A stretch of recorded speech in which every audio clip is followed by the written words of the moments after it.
ಎಲ್ರಿಗೂ ನಮಸ್ಕಾರ, ಶುಭ ಮುಂಜಾನೆ. ಮಂಗಳೂರು ಲಿಟ್ ಫೆಸ್ಟ್ನ 8ನೇ ಆವೃತ್ತಿಗೆ ನಾವೆಲ್ಲರೂ ಕೂಡ ಜೊತೆಯಾಗಿದ್ದೇವೆ. ಕಾರ್ಯಕ್ರಮವನ್ನು ಆರಂಭಿಸುವಂಥ ಮೊದಲಿಗೆ ಒಂದು ತೇರು ನಮ್ಮನ್ನೆಲ್ಲರನ್ನು ಕೂಡ ಎದುರುಗೊಳ್ತಾ ಇದೆ. ಸರಸ್ವತಿಯ ಸ್ತುತಿಯೊಂದಿಗೆ ಹೊತ್ತಗೆಯನ್ನು ಹೊತ್ತಂಥ ತೇರು ಮುಂದೆ ಬರ್ತಾ ಇದೆ. ಇದು ಸಾಹಿತ್ಯದ ತೇರು. ನಮ್ಮೆಲ್ಲರನ್ನು ಕೂಡ ಸಾಹಿತ್ಯಾಸಕ್ತರನ್ನು, ಹೊಸ ಸದ್ವಿಚಾರಗಳನ್ನು ಇಟ್ಕೊಂಡು ಮೂಡಿ ಬರ್ತಾ ಇರುವಂಥ ತೇರನ್ನು ನಾವೆಲ್ಲರೂ ಕೂಡ ಬರಮಾಡಿಕೊಳ್ಳುವುದರ ಮೂಲಕ ಮಂಗಳೂರು ಲಿಟ್ ಫೆಸ್ಟ್ನ ಈ 8ನೇ ಆವೃತ್ತಿಯನ್ನು ಇವತ್ತು ನಾವೆಲ್ಲರೂ ಕೂಡ ಮಂಗಳೂರಿಗೆ ಸೇರಿಕೊಂಡು ಸ್ವಾಗತಿಸುವಂಥ, ಬರಮಾಡಿಕೊಳ್ಳುವಂಥ ಸಮಯ.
ಸದ್ವಿಚಾರಗಳನ್ನು, ಸಚ್ಚಿಂತನೆಗಳನ್ನು ಜೊತೆಯಲ್ಲಿ ಹೊತ್ತು ತರುತ್ತಿದ್ದೇನೆ. ಇದು ಲಿಟ್ ಫೆಸ್ಟ್ 2026ರ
ಜಗಕ್ಕೊಂದು ಯುಗಕ್ಕೊಂದು ಹೊಸ ಹೆಸರು ಬೇಕು, ನಗೆಗೊಂದು ಬಗೆಗೊಂದು ಹೊಸ ಕುಸುರು ಬೇಕು.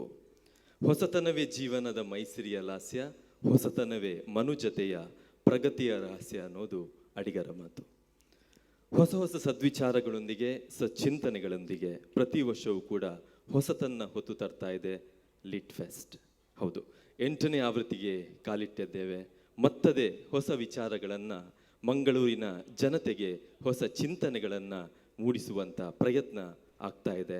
ಇದು ಮಂಗಳೂರು ಲಿಟ್ ಫೆಸ್ಟ್ 8ನೇ ಆವೃತ್ತಿ.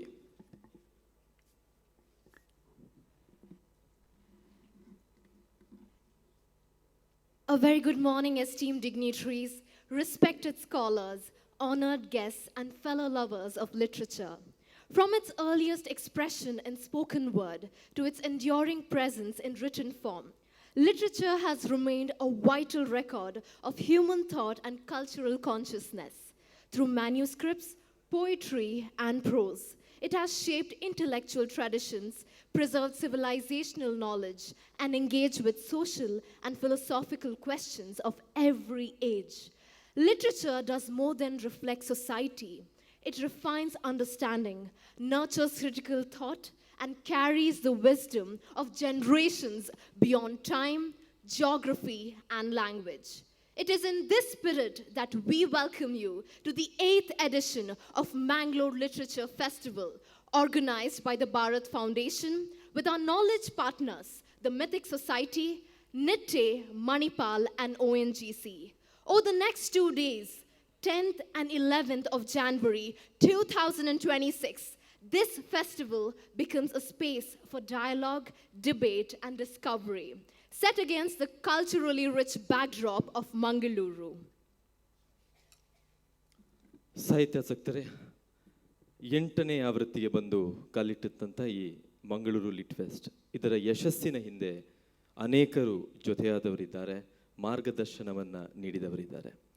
ಅವರು ನಮ್ಮನ್ನು ಬಿಟ್ಟು ಅಗಲಿದಾಗ ಆ ಖಾಲಿತನವನ್ನು ತುಂಬುವುದು ಅದು ಅಷ್ಟು ಸುಲಭದ ಮಾತಲ್ಲ. ಆದರೆ ಅವರು ಹಾಕಿಕೊಟ್ಟಂಥ ದಾರಿ, ಅವರ ಮಾರ್ಗದರ್ಶನ ಯಾವಾಗಲೂ ಕೂಡ ನಮಗೆ ನೆನಪಲ್ಲಿರ್ತದೆ. ಇದೇ ಸಮಯ, ಇದೇ ಸ್ಥಳದಲ್ಲಿ, ಇದೇ ಜಾಗದಲ್ಲಿ ಕಳೆದ ವರ್ಷ ಪ್ರೊಫೆಸರ್ KL ಭೈರಪ್ಪನವರು ನಮ್ಮ ಜೊತೆಗಿದ್ದರು. ಆದರೆ ಈ ದಿನ ಅವರು ಇಲ್ಲ ಅನ್ನುವಂಥ ಬೇಸರ ಒಂದು ಕಡೆ ಇದೆ. ಹಾಗೆ ಮತ್ತೋರ್ವರು ನಮ್ಮ ಮಂಗಳೂರನ್ನು ಶೈಕ್ಷಣಿಕ ರಂಗದಲ್ಲಿ ಅತ್ಯಂತ ಎತ್ತರಕ್ಕೆ ಕೊಂಡೊಯ್ದಂಥ ವ್ಯಕ್ತಿತ್ವ, ಹೆಸರಿನಲ್ಲಿ ವಿನಯ ಇರುವ ಹಾಗೆಯೇ ಅವರು ಕೂಡ ವಿನಯಶೀಲರಾಗಿದ್ದಂಥವರು, ಅದು ಶ್ರೀ ನಿಟ್ಟೆ ವಿನಯ್ ಹೆಗ್ಡೆ ಅವರು. ಸೊ ಇಬ್ಬರು ಕೂಡ ಇವತ್ತು ನಮ್ಮೊಂದಿಗೆ ಇಲ್ಲ ಅನ್ನುವಂಥ ಖಾಲಿತನ ಜೊತೆಗೆ ಅವರನ್ನು ನೆನಪು ಮಾಡಿಕೊಳ್ಳುವಂಥ ಪ್ರಯತ್ನ, ಅವರಿಗೆ ನುಡಿ ನಮನ ಈ ಹೊತ್ತು ಈ ಒಂದು VT ಪ್ಲೇ ಆಗ್ತಾ ಇದೆ. VT place. ಡಾಕ್ಟರ್ ಸಂತೇಶಿವರ ಲಿಂಗಣ್ಣಯ್ಯ ಭೈರಪ್ಪ ಅಥವಾ ಡಾಕ್ಟರ್ SL ಭೈರಪ್ಪ ಕನ್ನಡ ನಾಡು ಕಂಡ ಮೇರು ಕಾದಂಬರಿಕಾರ, ಸಮಾಜದ ಆತ್ಮಸಾಕ್ಷಿಯ ಪ್ರತಿನಿಧಿ.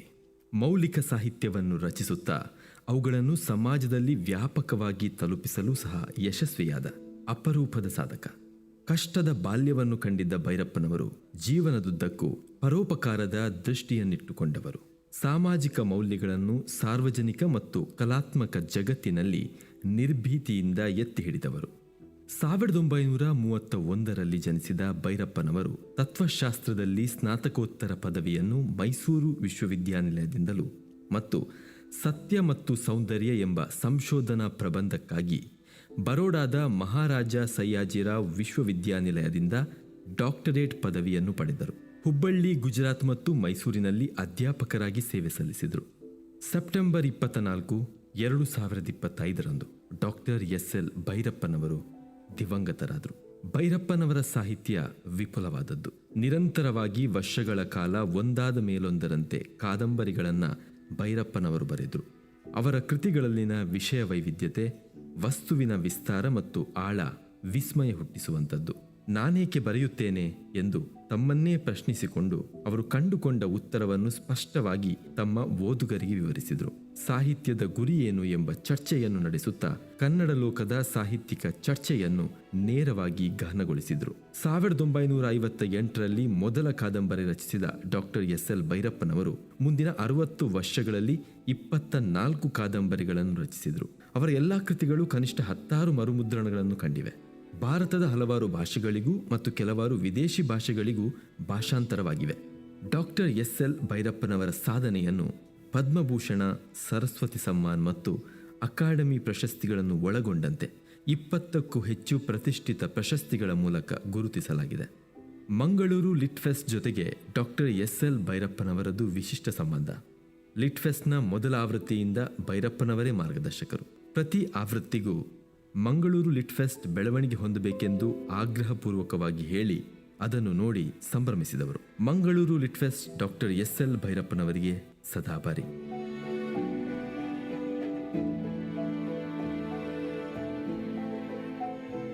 ಹಾಗೆಯೇ ಮತ್ತೋರ್ವರು ನಮ್ಮನ್ನು ಅಗಲಿದವರು ಶ್ರೀ N. ವಿನಯ್ ಹೆಗ್ಡೆ. ಮಂಗಳೂರನ್ನು ಶೈಕ್ಷಣಿಕ ಜಗತ್ತಿನಲ್ಲಿ ಮೇಲ್ದರ್ಜೆಯಲ್ಲಿ ನಿಲ್ಲುವಂತೆ ಮಾಡಿದವರು. ನಿಟ್ಟೆ ಸಮೂಹ ಸಂಸ್ಥೆಗಳು ಮತ್ತು ಲ್ಯಾಮಿನಾ ಸಮೂಹ ಸಂಸ್ಥೆಗಳ ಸ್ಥಾಪಕರು.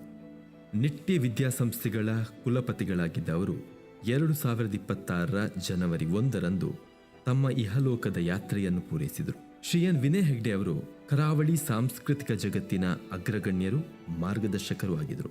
ಮಂಗಳೂರು ಲಿಟ್ ಫೆಸ್ಟ್ನ ಮೊದಲ ಆವೃತ್ತಿಯ ಉದ್ಘಾಟನೆಯನ್ನು ಮಾಡುವ ಮೂಲಕ ನಮ್ಮನ್ನು ಬೆಂಬಲಿಸಿದವರು. ಮಂಗಳೂರು ಲಿಟ್ರೇಚರ್ ಫೆಸ್ಟ್ನ ಪೋಷಕರಾಗಿದ್ದವರು. ಶ್ರೀ ಎನ್ ವಿನಯ್ ಹೆಗ್ಡೆ ಅವರಿಗೆ ಮಂಗಳೂರು ಲಿಟ್ ಫೆಸ್ಟ್ನ ಮೂಲಕವಾಗಿ ಗೌರವಪೂರ್ವಕ ಶ್ರದ್ಧಾಂಜಲಿಯನ್ನು ಸಲ್ಲಿಸುತ್ತದೆ.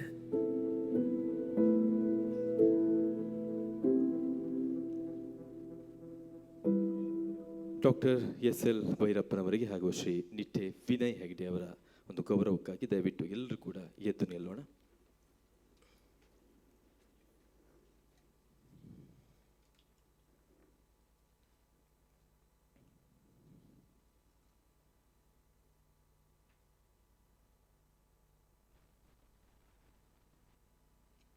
ಓಂ ಶಾಂತಿ ಶಾಂತಿ ಶಾಂತಿ. ಕಾರ್ಯಕ್ರಮವನ್ನು ಆರಂಭಿಸ್ತಾ ಲಿಟ್ ಫೆಸ್ಟ್ 8ನೇ ಆವೃತ್ತಿಯ ಯುವತನಿಯಿಂದ ಕಾರ್ಯಕ್ರಮದ ಉದ್ಘಾಟಕರನ್ನು ವೇದಿಕೆಯ ಮೇಲೆ ಸ್ವಾಗತಿಸುವಂತಹ ಸಮಯ.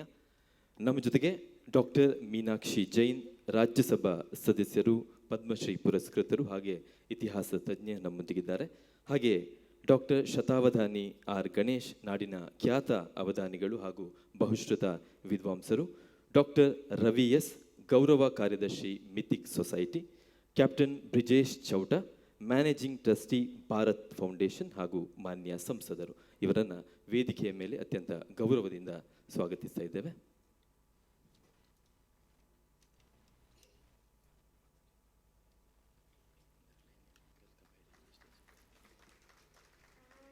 A very warm welcome to all the dignitaries present amongst us on the 8th edition of Mangalore Literature Festival.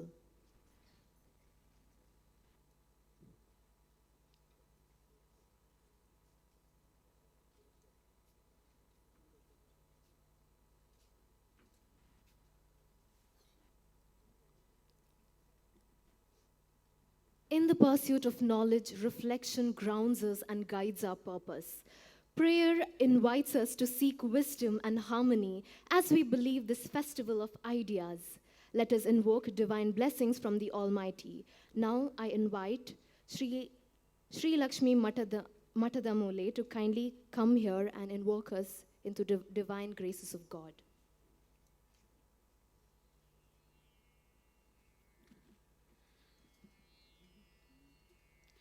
अज्ञात्वा ते महत्वं यदिह निगदितं विश्वनाथ क्षमेथाः.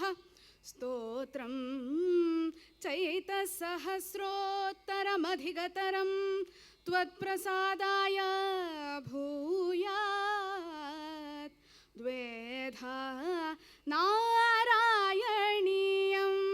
श्रुतिषु च जनुष स्तुत्यतां वर्णनेन. स्फीतं लीलावतारैः इदमिह कुरुताम् आयुरारोग्यसौख्यम्. आयुरारोग्यसौख्यम्.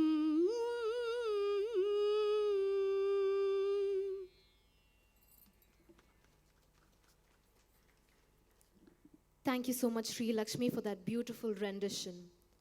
Every meaningful gathering begins with words that open minds and set direction. To formally welcome this august gathering, I now invite Dr. Vidya S. to deliver the welcome address.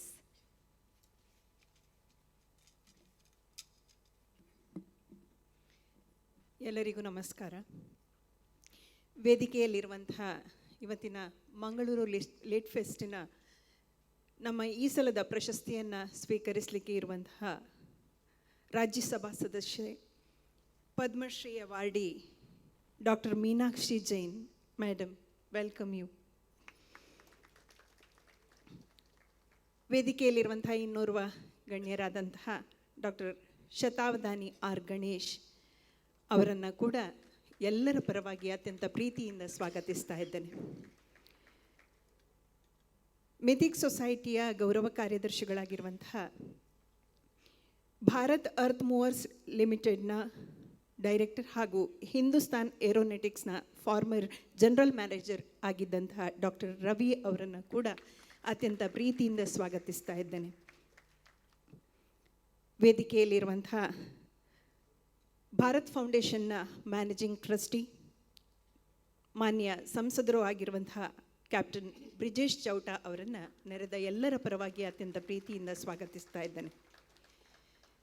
ಈ ಕಾರ್ಯಕ್ರಮಕ್ಕೆ ಆಗಮಿಸಿರುವಂತಹ ಎಲ್ಲ ಹಿರಿಯರನ್ನು, ಸಾಹಿತ್ಯಾಭಿಮಾನಿಗಳನ್ನು, ಬೇರೆ ಬೇರೆ ರಾಜ್ಯಗಳಿಂದ ಆಗಮಿಸಿರುವಂಥ ಎಲ್ಲರನ್ನ ಅತ್ಯಂತ ಪ್ರೀತಿಯಿಂದ ಸ್ವಾಗತಿಸ್ತಾ ಇದ್ದೇನೆ. ಮಾಧ್ಯಮ ಮಿತ್ರರು, ಅದೇ ರೀತಿ ಇಲ್ಲಿ ಸಹಕರಿಸ್ತಾ ಇರುವಂತಹ ಎಲ್ಲರಿಗೆ ಅತ್ಯಂತ ಪ್ರೀತಿಯ ಸ್ವಾಗತವನ್ನು ಬಯಸ್ತಾ ನನ್ನ ಮಾತನ್ನು ಮುಕ್ತಾಯಗೊಳಿಸ್ತೇನೆ. ನಮಸ್ಕಾರ. ವಂದನೆಗಳು ಡಾಕ್ಟರ್ ವಿದ್ಯಾ ಎಸ್ ಅವರಿಗೆ.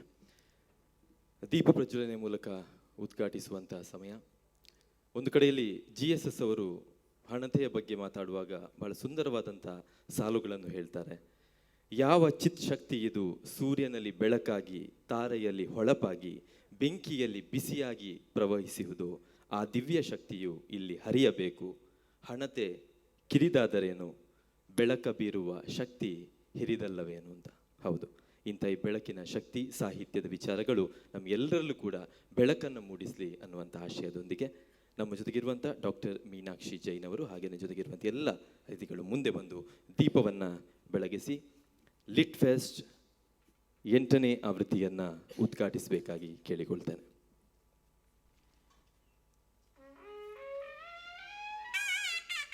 Across civilization, the lighting of a lamp has symbolized the awakening of knowledge and the illumination of thought.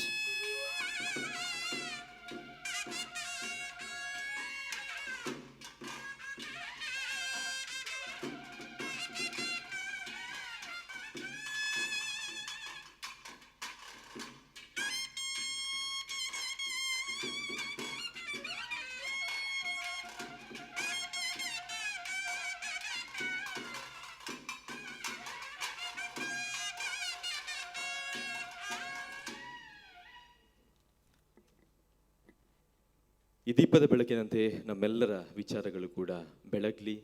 ಈ ಲಿಟ್ ಫೆಸ್ಟ್ನ ಆಗ್ತಿರುವಂಥ ಎಲ್ಲ ವಿಚಾರಗಳು ಕೂಡ ಎಲ್ರಿಗೂ ಕೂಡ ಹೊಸ ಚಿಂತನೆಯನ್ನು ಅದನ್ನು ತೆರೆಸುವಂತೆ ಆಗಲಿ ಅನ್ನುವಂಥ ಆಶಯದೊಂದಿಗೆ ಕಾರ್ಯಕ್ರಮವನ್ನು ಮುಂದುವರಿಸುತ್ತಾ ನಮ್ಮ ಜೊತೆಗೆ ಡಾಕ್ಟರ್ ರವಿ ಎಸ್ ಅವರಿದ್ದಾರೆ.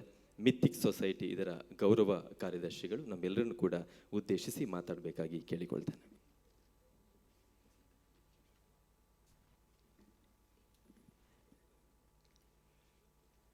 ಎಲ್ಲರಿಗೂ ನಮಸ್ಕಾರ. ಮಂಗಳೂರಿನ ಈ ಸಾಹಿತ್ಯ ಹಬ್ಬದ 8ನೇ ಆವೃತ್ತಿಗೆ ಅಭಿನಂದನೆಗಳು. ನಾವು ನೋಡ್ತಾ ಇದ್ದಂಗೆ 8 ವರ್ಷಗಳು ಕಳೆದು ಈಗ ಈ ಸಾಹಿತ್ಯ ಹಬ್ಬ, ಮಂಗಳೂರಿನ ಈ ಸಾಹಿತ್ಯ ಹಬ್ಬ ದೇಶದ ನಾನಾ ಕಡೆ ನಡೆದಿರ್ತಕ್ಕಂತಹ ಸಾಹಿತ್ಯ ಹಬ್ಬದ 10ರ ಒಳಗೆ ಇದೆ ಅಂತಕ್ಕಂಥ ಒಂದು ಮಾಹಿತಿ, ಇದು ತುಂಬ ಹೆಮ್ಮೆಯ ಮಾಹಿತಿ. ಯಾಕೆ ಅಂತಂದರೆ ಕಳೆದ 8 ವರ್ಷಗಳಲ್ಲಿ ಇಷ್ಟು ಬೇಗ ಮೇಲೆ ಬಂದು ಸೃಜನಶೀಲವಾಗಿ ಪ್ರತಿ ವರ್ಷ ಬೇರೆ ಬೇರೆಯ ರೀತಿಯಲ್ಲಿ ಈ ಸಾಹಿತ್ಯ ಹಬ್ಬವನ್ನು ನಡೆಸ್ತಾ ಇರ್ತಕ್ಕಂಥದ್ದು ತುಂಬ ಸಂತೋಷದ ಸಂಗತಿ ಅಂತಲೇ ಹೇಳಬಹುದು. ಸುಮಾರು 18 ರಾಜ್ಯಗಳಿಂದ ಇಲ್ಲಿಗೆ ಪ್ರತಿನಿಧಿಗಳು ಬರ್ತಾ ಇದ್ದಾರೆ ಅಂತ ಅಂದರೆ ತುಂಬ ಒಂದು ಹೆಮ್ಮೆಯ ವಿಚಾರ. ಪ್ರತಿ ವರ್ಷ ಜನವರಿಯ 2ನೇ ವಾರದ ಕಡೆಯಲ್ಲಿ ಈ ಲಿಟರರಿ ಫೆಸ್ಟ್ ಆಗ್ತದೆ ಅಂತಕ್ಕಂಥದ್ದು ಮಂಗಳೂರಿನ ಒಂದು ಪ್ರತಿ ವರ್ಷದ ಕ್ಯಾಲೆಂಡರ್ ಈವೆಂಟ್ ಅನ್ನೋ ರೀತಿಯಲ್ಲಿ ಇದಾಗಲೇ ಚಾಪು ಮೂಡಿಸಿದೆ ಅಂತಕ್ಕಂಥದ್ದು ಮತ್ತೊಂದು ಸಂತೋಷದ ಸಂಗತಿ. ಅದೇ ರೀತಿಯಾಗಿ ಇದು ಮಂಗಳೂರಿನ ಜನತೆಯ ಮನಸ್ಸಲ್ಲಿ ಎಷ್ಟು ಹೊಕ್ಕಿದೆ ಅಂತಂದರೆ ಇದು ಅವರ ಒಂದು ಮಂಗಳೂರಿನ ಕಾರ್ಯಕ್ರಮ ಅಂತ ಹೇಳಿದ್ರೆ ಇದು ತಪ್ಪಾಗಲಾರ್ದು ಅಂತ ನಾನು ಅನ್ಕೋತೀನಿ. ಈ ರೀತಿಯಾಗಿ ಭಾರತದ ಒಂದು ಐಡಿಯಾ ಆಫ್ ಭಾರತದ ಒಂದು ಕಲ್ಪನೆ ಅಂತಕ್ಕಂತಹ ಒಂದು ಕೇಂದ್ರ ಬಿಂದುವಿನ ಸುತ್ತ ಈ ಸಾಹಿತ್ಯ ಹಬ್ಬವನ್ನು ಸಾಕಷ್ಟು ಚೆನ್ನಾಗಿ ಹಣಿತಾ ಇರತಕ್ಕಂಥದ್ದು ತುಂಬ ಶ್ಲಾಘನೀಯ ಅಂತಲೇ ಹೇಳಬಹುದು. ಮಿಥಿಕ್ ಸೊಸೈಟಿ ಕೂಡ ಒಂದು ಸುಮಾರು 116 ವರ್ಷದ ಸಂಸ್ಥೆ. ಇದು ಭಾರತದ ಇತಿಹಾಸ, ಪುರಾತತ್ವ, ಸಂಸ್ಕೃತಿ, ಪರಂಪರೆ ಈ ವಿಚಾರವಾಗಿ ಹೆಚ್ಚಿನ ಅಧ್ಯಯನ ಮತ್ತು ಸಂಶೋಧನೆಯನ್ನು ಮಾಡ್ತಾ ಇರತಕ್ಕಂತಹ ಒಂದು ಸಂಸ್ಥೆ. ಆದ್ದರಿಂದ ನಾವು ಸಹ ಈ ಒಂದು ಕಾರ್ಯಕ್ರಮಕ್ಕೆ ಮೊದಲಿನಿಂದಲೂ ಸಹಯೋಗವನ್ನು ಕೊಟ್ಟು, ಯಾಕೆ ಅಂತಂದರೆ ನಮ್ಮ ಧ್ಯೇಯ ಗುರಿ ಪ್ರತಿಯೊಂದು ಇವರ ಈ ಭಾರತ್ ಫೌಂಡೇಶನ್ನ ಧ್ಯೇಯ ಮತ್ತು ಗುರಿನಲ್ಲಿ ಹೊಂದ್ಕೊಳ್ಳುತ್ತೆ, ಸಮ್ಮಿಲನ ಆಗುತ್ತೆ ಅನ್ನೋ ದೃಷ್ಟಿಯಿಂದ ನಾವು ಪ್ರತಿ ವರ್ಷವೂ ಇವ್ರಿಗೆ ನಮ್ಮ ಸಹಯೋಗವನ್ನು ಕೊಡ್ತಾ ಬಂದಿದ್ದೇವೆ. ಮಿಥಿಕ್ ಸೊಸೈಟಿ ಸಾಕಷ್ಟು ಇತಿಹಾಸಕ್ಕೆ ಸಂಬಂಧಪಟ್ಟಂತೆ, ಭಾರತೀಯ ಸಂಸ್ಕೃತಿಗೆ ಸಂಬಂಧಪಟ್ಟಂತೆ ಸಾಕಷ್ಟು ಯೋಜನೆಗಳನ್ನು ಹಮ್ಮಿಕೊಂಡಿದೆ. ಭಾರತದ ಜ್ಞಾನ ಪರಂಪರೆ ಏನಿದೆ, IKSಗೆ ಸಂಬಂಧಪಟ್ಟಂತೆ ನಾವು ಮೈಸೂರಿನಲ್ಲಿ ORI ಅಂತಂದರೆ ಓರಿಯೆಂಟಲ್ ರಿಸರ್ಚ್ ಇನ್ಸ್ಟಿಟ್ಯೂಟ್ ಪ್ರಾಚ್ಯ ವಿದ್ಯಾ ಸಂಶೋಧನಾಲಯದಲ್ಲಿ ಇರ್ತಕ್ಕಂತಹ ಸುಮಾರು 14,000ಕ್ಕಿಂತ ಹೆಚ್ಚು ತಾಳೆಗರಿಗಳು, ಅಂದರೆ ಸುಮಾರು 26 ಲಕ್ಷ ನಮ್ಮ ಪ್ರಿಂಟ್ಗಳು, ಅದರ ಡಿಜಿಟಲೀಕರಣ, ಸಂರಕ್ಷಣೆ ಮತ್ತು ಡಿಜಿಟಲೀಕರಣವನ್ನು ಮಾಡಿದ್ದೇವೆ. ಮತ್ತು ಅದಕ್ಕೆ ಸಂಬಂಧಪಟ್ಟಂತೆ ಅಲ್ಲಿರ್ತಕ್ಕಂತಹ ಜ್ಞಾನವನ್ನು ಹೊರತರಲಿಕ್ಕಾಗಿ ನಾವು ಸಾಕಷ್ಟು ಒಂದು ಪ್ರಯತ್ನವನ್ನು ಮಾಡ್ತಾ ಇದ್ದೇವೆ. ಮುಮ್ಮಡಿ ಕೃಷ್ಣರಾಜ ಒಡೆಯರ್ ಅವರ ಶ್ರೀತತ್ವ ನದಿ ಎಂಬ ಒಂದು ಪುಸ್ತಕದ 9 ಭಾಗಗಳಲ್ಲಿ ಸುಮಾರು 5 ಭಾಗಗಳು ಇದುವರೆಗೂ ಹೊರಗಡೆ ಬಂದಿತ್ತಿಲ್ಲ. ಸುಮಾರು 130 ವರ್ಷಗಳ ಹಿಂದೆ ರಚಿತವಾದಂತಹ ಈ ಒಂದು ಗ್ರಂಥ, ಅದರಲ್ಲಿ ಗ್ರಹನಿಧಿ, ಶೈವನಿಧಿ, ವೈಷ್ಣವನಿಧಿ, ಆಗಮನಿಧಿ ಮತ್ತು ಕೌತುಕ ನಿಧಿ ಈ 5 ನಿಧಿಗಳನ್ನು ಹೊರತರಲಿಕ್ಕಾಗಿ ಕನ್ನಡ ಮತ್ತು ಇಂಗ್ಲೀಷ್ ಭಾಷೆಯಲ್ಲಿ ತರ್ಜುಮೆಗೆ ತಂದು ಮಾಡಲಿಕ್ಕಾಗಿ ಇಲ್ಲಿ ಕುರಿತಿರ್ತಕ್ಕಂತಹ ಸಾಕಷ್ಟು ವಿದ್ವಾಂಸರು ಮಿಥಿಕ್ ಸೊಸೈಟಿಯ ಮೂಲಕ ಅದಕ್ಕೆ ಶ್ರಮವನ್ನು ವಹಿಸ್ತಾ ಇದ್ದಾರೆ. ಮತ್ತು ಸದ್ಯದಲ್ಲೇ ಇವೆಲ್ಲವೂ ಪುಸ್ತಕ ರೂಪದಲ್ಲಿ ಹೊರಗಡೆ ಬರುತ್ತೆ ಅಂತಕ್ಕಂಥದ್ದು ಒಂದು ಹೆಮ್ಮೆಯ ವಿಚಾರ. ಈ ರೀತಿ ನಾವು ಸಾಕಷ್ಟು ಪುರಾತತ್ವದಲ್ಲೂ ಸಹ ಮತ್ತು ಭಾರತೀಯ ಸಂಸ್ಕೃತಿಗೆ ಸಂಬಂಧಪಟ್ಟಂತೆ ಹೆಚ್ಚಿನ ಸಂಶೋಧನೆ ಅಧ್ಯಯನವನ್ನು ಮಾಡ್ತಾ ಇರ್ತಕ್ಕಂಥ ಒಂದು ಸಂಸ್ಥೆ. ನಾವು ಭಾರತ್ ಫೌಂಡೇಶನ್ನ ಈ ಒಂದು ಪ್ರತಿ ವರ್ಷದ ಕಾರ್ಯಕ್ರಮದಲ್ಲಿ ನಾವು ಸಹಯೋಗವನ್ನು ಕೊಡ್ತಾ ಇರ್ತಕ್ಕಂಥದ್ದು ಮತ್ತು ಅವ್ರ ಜೊತೆಲಿ ನಾವು ಇರ್ತಕ್ಕಂಥದ್ದು ನಮಗೆ ಹೆಚ್ಚಿನ ಹೆಮ್ಮೆಯನ್ನು ಕೊಟ್ಟಿದೆ ಅಂತಕ್ಕಂಥದ್ದು ನಾನು ಹೇಳಲಿಕ್ಕೆ ಬಯಸ್ತೇನೆ. ಇವತ್ತು ನಮ್ಮ ಈ ಕಾರ್ಯಕ್ರಮದಲ್ಲಿ ನನಗೆ ಮಾತನಾಡಲು ಅವಕಾಶ ಕೊಟ್ಟಂತಹ ಇಲ್ಲಿಯ ಸಂಸ್ಥೆಯ ಅಧಿಕಾರಿಗಳಿಗೆ ನನ್ನ ಧನ್ಯವಾದಗಳು, ಆಭಾರಿಯಾಗಿದ್ದೇನೆ. ನಮಸ್ಕಾರ.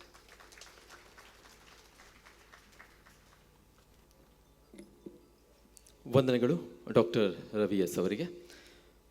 ಸಾಹಿತ್ಯಾಸಕ್ತರ ವೇದಿಕೆಯ ಮೇಲಿರುವಂಥ ಎಲ್ಲರೂ ಕೂಡ ಅವರ ಬಗ್ಗೆ ನಾವು ಹೆಚ್ಚು ಎಲ್ಲೂ ಕೂಡ ಹೇಳಲಿಕ್ಕೆ ಹೋಗಲಿಲ್ಲ. ಕಾರಣ ಇಷ್ಟೇ, ಮುಂದಿನ ಅವಧಿಗಳಲ್ಲಿ ಅವರು ಗೋಷ್ಠಿಯಲ್ಲಿ ಭಾಗವಹಿಸ್ತಾರೆ, ಹಾಗೆಯೇ ಲಿಟ್ವೆಸ್ಟ್ನ ಗೌರವ ಪುರಸ್ಕಾರವನ್ನು ಕೂಡ ಪಡೀಲಿಕ್ಕಿದ್ದಾರೆ. ಈ ಕಾರಣದಿಂದಾಗಿ ಅವಧಿಯಲ್ಲಿ ಅವರ ಬಗ್ಗಿನ ಹೆಚ್ಚಿನ ವಿವರವನ್ನು ಕೊಡಲಿಕ್ಕಿದ್ದೇವೆ. ಈ ಕಾರ್ಯಕ್ರಮದ ಈ ಸಭಾ ಕಾರ್ಯಕ್ರಮವನ್ನು ಇಲ್ಲಿಗೆ ನಾವು ಈಗ ಧನ್ಯವಾದ ಸಮರ್ಪಣೆಯೊಂದಿಗೆ ಕೊನೆಗೊಳಿಸ್ತಾ ನಂತರ ಈ ಗೋಷ್ಠಿಗೆ ವೇದಿಕೆ ತೆರೆದುಕೊಳ್ತದೆ. ಈಗ ಧನ್ಯವಾದ ಸಮರ್ಪಣೆಗಾಗಿ ಡಾಕ್ಟರ್ ವಿದ್ಯಾ ಎಸ್ ಅವರಲ್ಲಿ ಕೇಳಿಕೊಳ್ತೇನೆ.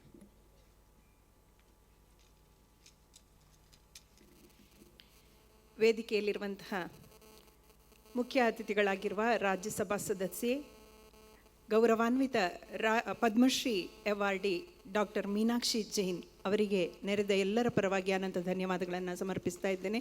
Thank you ma'am.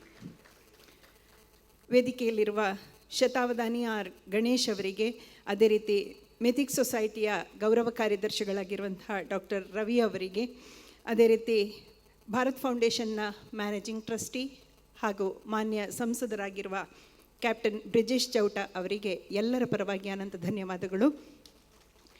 ಆಗಮಿಸಿರುವಂತಹ ಊರ ಪರವೂರ ಎಲ್ಲ ಮಹನೀಯರುಗಳಿಗೆ, ಸಾಹಿತ್ಯಾಸಕ್ತರಿಗೆ ಮತ್ತು ಈ 8 ವರ್ಷಗಳ ಕಾಲ ನಾವು ನಿರಂತರವಾಗಿ ನಡೆಸ್ಕೊಂಡು ಬಂದಿರುವಂತಹ ಲಿಟ್ ಫೆಸ್ಟನ್ನು ಮತ್ತೆ ಮುಂದುವರಿಸುವುದಕ್ಕೆ ನಮಗೆ ನಿರಂತರವಾಗಿ ಸಹಕಾರವನ್ನು ನೀಡ್ತಾ ಇರುವಂತಹ ಎಲ್ಲ ಗೌರವಾನ್ವಿತರಿಗೆ ವಾಲಂಟಿಯರ್ಗಳಿಗೆ, ಮಾಧ್ಯಮ ಮಿತ್ರರಿಗೆ ಎಲ್ಲರಿಗೂ ಕೂಡ ಅನಂತ ಧನ್ಯವಾದಗಳನ್ನು ಸಮರ್ಪಿಸ್ತಾ 2 ದಿನಗಳ ಸಾಹಿತ್ಯ ಸಾಗರದಲ್ಲಿ ಮಿಂದೇಳೋಣ.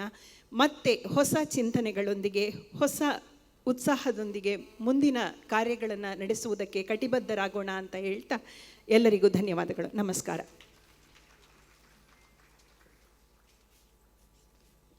Thank you so much, Dr. Vidya S., for your words of gratitude.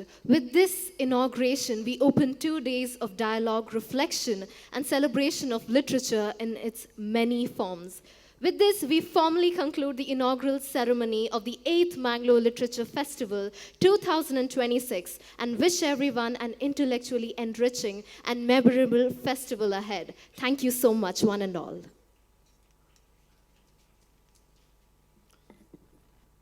ಮುಂದಿನ ಗೋಷ್ಠಿಯನ್ನು ನಡೆಸಿಕೊಡಲಿಕ್ಕೆ ಅದನ್ನು ಸಂವಾದಕಾರರಾಗಿ ನಾನು ವೇದಿಕೆಯ ಮೇಲೆ ಇವತ್ತು ಸ್ವಾಗತಿಸಿದ್ದೇನೆ. ಡಾಕ್ಟರ್ ಅಜಕಳ ಗಿರೀಶ್ ಭಟ್ ಅವರನ್ನು ಪ್ರೀತಿಯಿಂದ ಸ್ವಾಗತ ಮಾಡ್ತಾ ಇದ್ದೇನೆ.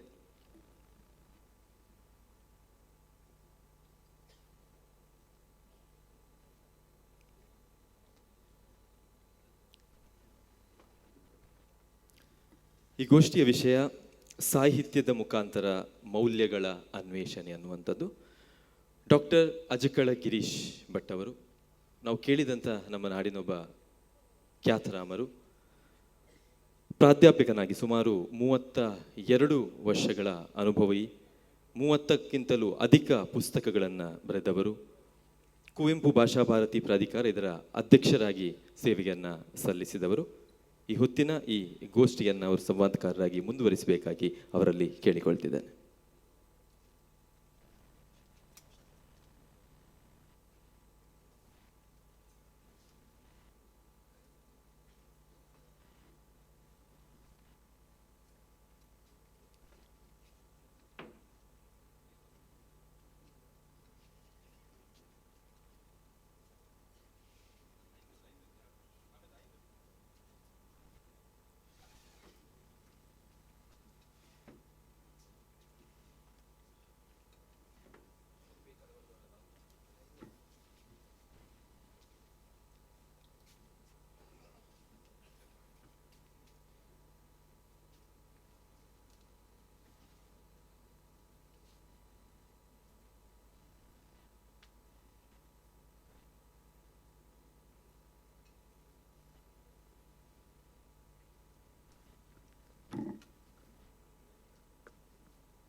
ಎಲ್ಲರಿಗೂ ನಮಸ್ಕಾರ.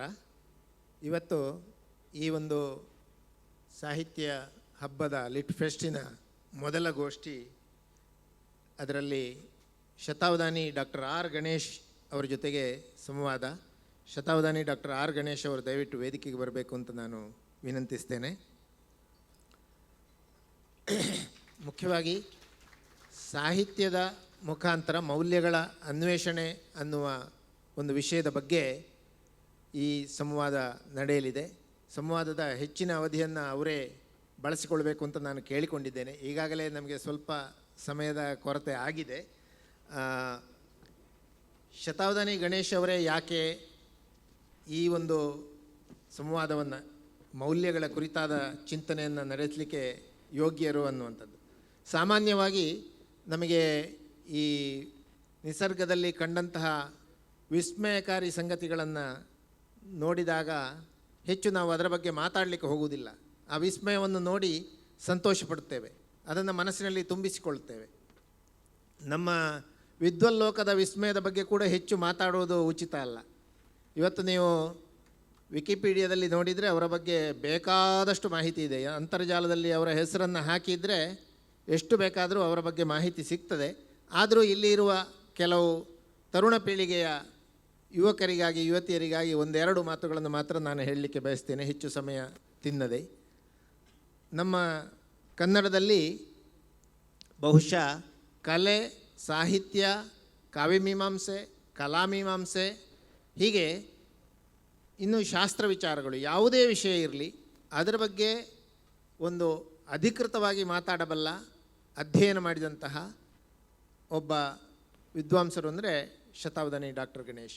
ಅದೇ ರೀತಿ ಕನ್ನಡ, ಸಂಸ್ಕೃತ, ಇಂಗ್ಲೀಷ್ ಇತ್ಯಾದಿ ಜಗತ್ತಿನ ಹಲವು ಭಾಷೆಗಳ ಸಾಹಿತ್ಯವನ್ನು ಮೂಲದಲ್ಲೇ ಓದಿದ್ದರಿಂದ ಸಾಹಿತ್ಯದ ಮೌಲ್ಯಗಳು ಅಥವಾ ಸಾಹಿತ್ಯದಲ್ಲಿ ವ್ಯಕ್ತವಾಗುವ ಮೌಲ್ಯಗಳನ್ನು ಕುರಿತಾಗಿ ಹೇಳಲಿಕ್ಕೆ ಅವರೇ ಬಹಳ ಯೋಗ್ಯರು ಅಂತನ್ನೋದು. ಈಗ ಅವರಿಗೆ ಪ್ರಾಯ ಸುಮಾರು 22,000 ದಿನ ಆಗಬಹುದು. ಆದರೆ ನಾವು ಯೂಟ್ಯೂಬ್ನಲ್ಲಿ ನೋಡಿದರೆ ಹೆಚ್ಚು ಕಡಿಮೆ ಅದರ ಅರ್ಧಕ್ಕಿಂತಲೂ ಹೆಚ್ಚು ಗಂಟೆಗಳ ಕಾಲ, ಸುಮಾರು 10-15 ಸಾವಿರದಷ್ಟು ಗಂಟೆಗಳ ಕಾಲ ಅವರ ಬೇರೆ ಬೇರೆ ಕಾರ್ಯಕ್ರಮಗಳು, ಅವಧಾನಗಳು, ಉಪನ್ಯಾಸಗಳು ನಮಗೆ ಸಿಗ್ತವೆ. ಮಹಾಭಾರತದ ಬಗ್ಗೆ 106 ಸೆಷನ್ಗಳನ್ನು ಅವರು ಯೂಟ್ಯೂಬ್ನಲ್ಲಿ ಮಾಡಿದ್ದು ನಮಗೆ ಇವತ್ತು ಸಿಗ್ತಾ ಇದೆ. ಬಹುಶಃ ಜಗತ್ತಿನಲ್ಲಿ ವಿದ್ವತ್ ಕೆಲಸಕ್ಕೆ, ಕಲೆ, ಸಂಸ್ಕೃತಿ, ಸಾಹಿತ್ಯದ ಕುರಿತಾದ ಒಂದು ವಿದ್ವತ್ ಕೆಲಸಕ್ಕೆ ತಮ್ಮನ್ನು ಇಷ್ಟರ ಮಟ್ಟಿಗೆ ತೊಡಗಿಸಿಕೊಂಡಂತಹ ಒಬ್ಬ ವಿದ್ವಾಂಸ ಜಗತ್ತಿನಲ್ಲೇ ಬೇರೆ ಯಾರೂ ಇಲ್ಲ ಅಂತ ನಾನು ಅಂದುಕೊಂಡಿದ್ದೇನೆ. ಅವರ ಎದುರು ಹೊಗಳೋದು ಸ್ವಲ್ಪ ಕಷ್ಟ, ಆದರೂ ವಿಷಯ ಮಾಹಿತಿ ನಮಗೆ ಗೊತ್ತಿರಬೇಕು ಅಂತ. 1300ಕ್ಕಿಂತಲೂ ಹೆಚ್ಚು ಅವಧಾನಗಳನ್ನು ಅವರು ಮಾಡಿದ್ದಾರೆ. ಬಹುಶಃ ಈಗ ಅವರಿಗೆ ಲೆಕ್ಕ ತಪ್ಪಿರಬಹುದು. ಆ ರೀತಿಯ ಒಂದು ವ್ಯಕ್ತಿತ್ವ. ಇನ್ನು ಹೆಚ್ಚಿನ ಮಾಹಿತಿಗಾಗಿ ದಯವಿಟ್ಟು ಎಲ್ಲರೂ ಯೂಟ್ಯೂಬನ್ನು, ಇಂಟರ್ನೆಟ್ಟನ್ನೆಲ್ಲ ನೋಡ್ಬೋದು. ಮುಖ್ಯವಾಗಿ ಪ್ರಶಸ್ತಿಗಳು ಹಾಗೆ ಅನೇಕ ಪ್ರಶಸ್ತಿಗಳು ಬಂದಿವೆ. ಬಾದರಾಯಣ ವ್ಯಾಸ ಪುರಸ್ಕಾರ, ರಾಜ್ಯೋತ್ಸವ ಪ್ರಶಸ್ತಿ. ಇಷ್ಟೆಲ್ಲ ರಾಜ್ಯೋತ್ಸವ ಪ್ರಶಸ್ತಿಯ ಬಗ್ಗೆ ಮಾತುಗಳು ನಡೆಯುವ ಮೊದಲೇ ಬಹಳ ಸಣ್ಣ ಪ್ರಾಯದಲ್ಲಿ ಅವರಿಗೆ 29ನೇ ವರ್ಷದಲ್ಲಿ ಬಂದಿದೆ. ಅದು ಇನ್ನೊಂದು ವಿಶೇಷವಾದ ಅಂಶ. ಆಮೇಲೆ ಈಗ ಇವತ್ತು ನಾವು ಸಾಹಿತ್ಯದ ಮೂಲಕ ಮೌಲ್ಯಗಳ ಅನ್ವೇಷಣೆ ಅನ್ನುವ ವಿಷಯದ ಬಗ್ಗೆ ಅವರು ಮಾತಾಡಲಿಕ್ಕಿದ್ದಾರೆ. ಮುಖ್ಯವಾಗಿ ನಮ್ಮಲ್ಲಿ ಈ ಸಾಹಿತ್ಯದ ಮೂಲಕ ಸಾಹಿತಿಗಳು ಮೌಲ್ಯವನ್ನು ಅನ್ವೇಷಣೆ ಮಾಡಬಹುದು. ಯಾವುದೇ ಒಬ್ಬ ಸಾಹಿತ್ಯವನ್ನು ರಚಿಸುವ ಮೂಲಕ ಒಂದು ಮೌಲ್ಯವನ್ನು ಅನ್ವೇಷಣೆ ಮಾಡ್ಬೋದು. ಅದೇ ರೀತಿ ಅದನ್ನು ಓದುಗರು ನಾವು ಆ ಸಾಹಿತ್ಯದಲ್ಲಿ ಏನು ಮೌಲ್ಯ ಇದೆ ಅಂತ ಅದನ್ನು ಅನ್ವೇಷಣೆ ಮಾಡ್ಬೋದು. ಹೀಗಾಗಿ ಸಾಹಿತ್ಯ ದೃಷ್ಟಿಯಿಂದ ಇರ್ಬೋದು ಮತ್ತು ಓದುಗರ ದೃಷ್ಟಿಯಿಂದ ಇರ್ಬೋದು. ನಾವು ಆ ಮೌಲ್ಯಗಳು ಅಂತಂದಾಗ ಯಾವುದನ್ನು ಮೌಲ್ಯಗಳು ಅಂತ ಕರೀತೇವೆ, ಇದರ ಬಗ್ಗೆ ಸ್ವಲ್ಪ ಅವರು ಮೊದಲಾಗಿ ತಿಳಿಸಿಕೊಟ್ರೆ ಅನುಕೂಲ ಅಂತ ನಾನು ಭಾವಿಸ್ತೇನೆ. ದಯವಿಟ್ಟು ಮೌಲ್ಯಗಳ ಬಗ್ಗೆ ಹೇಳಿ. ಓಂ ತತ್ಸತ್. ಎಲ್ಲರಿಗೆ ನಮಸ್ಕಾರ. ಮಂಗಳೂರು ಸಾಹಿತ್ಯ ಹಬ್ಬದ ಆಯೋಜಕರಿಗೆ ಮತ್ತು ಸಾಹಿತ್ಯ ಸಹೃದಯರಿಗೆ, ವಿದ್ವಾಂಸರಿಗೆ, ವಿದುಷಿಯರಿಗೆ ಎಲ್ಲರಿಗೂ ಕೂಡ ನನ್ನ ಹಾರ್ದಿಕ ನಮಸ್ಕಾರಗಳು. ಗೆಳೆಯರಾದ ಡಾಕ್ಟರ್ ಅಜಕಳ ಗಿರೀಶ್ ಭಟ್ರು ದೊಡ್ಡ ಮಾತಾಡಿದ್ದಾರೆ, ಅದಕ್ಕೆ ಬೇಕಾದಷ್ಟು ಡಿಸ್ಕೌಂಟ್ ಕೊಟ್ಟು ತಾವು ತಗೊಳ್ಳಿ ಅಂತ ಹೇಳಿ. ಮೌಲ್ಯಗಳ ಬಗ್ಗೆ ನೋಡುವುದಿದ್ದರೆ, ಮೌಲ್ಯ ಶಬ್ದ ನಮಗೆ ಈಚಿನದು, ಈ ಅರ್ಥದಲ್ಲಿ ಈಚಿನದು, ಮೂಲದಿಂದ ಬಂದದ್ದು ಮೌಲ್ಯ. ಆದರೆ ಶಬ್ದ ಅಂತೂ ಭಾರತೀಯವೇ, ಸಂಸ್ಕೃತ ಮೂಲವಾಗಿ ಬಂದು ಎಲ್ಲ ದೇಶ ಭಾಷೆಗಳಲ್ಲೂ ಇದೆ. ಆದರೆ ಇಂಗ್ಲೀಷ್ನ ವ್ಯಾಲ್ಯೂ ಅನ್ನೋದಕ್ಕೆ ಸಂವಾದಿಯಾಗಿ ಈ ಶಬ್ದ ಬಳಸೋದು ಈಚೆಗೆ. ಇದಕ್ಕೆ ಮುಂಚೆ ನಮ್ಮಲ್ಲಿ ಬಳಸ್ತಾ ಇದ್ದಿದ್ದು ಪುರುಷಾರ್ಥ ಅಂತ. ಹಾಗಂತ ಮೇಲ್ ಶಿವನಿಸ್ಟಿಕ್ ಪಿಗ್ ಅಂತ ಯಾರೂ ಅಂದುಕೋಬೇಕಾಗಿಲ್ಲ. ಪುರುಷ ಅನ್ನೋದಕ್ಕೆ ನಮ್ಮಲ್ಲಿ ಈ ಶಾರೀರಿಕವಾದ ಲಿಂಗ ಸಂಬಂಧಿ ಆದದ್ದು ಯಾವುದೂ ಇಲ್ಲ. ಸಂಸ್ಕೃತ ಭಾಷೆಗೆ ಆ ಥರ ಆ ವ್ಯಕ್ತಿಯ ಲಿಂಗಕ್ಕೂ ಅವನಿಗೆ ಇರುವ ಶಬ್ದಕ್ಕೂ ಸಂಬಂಧ ಇಲ್ಲ.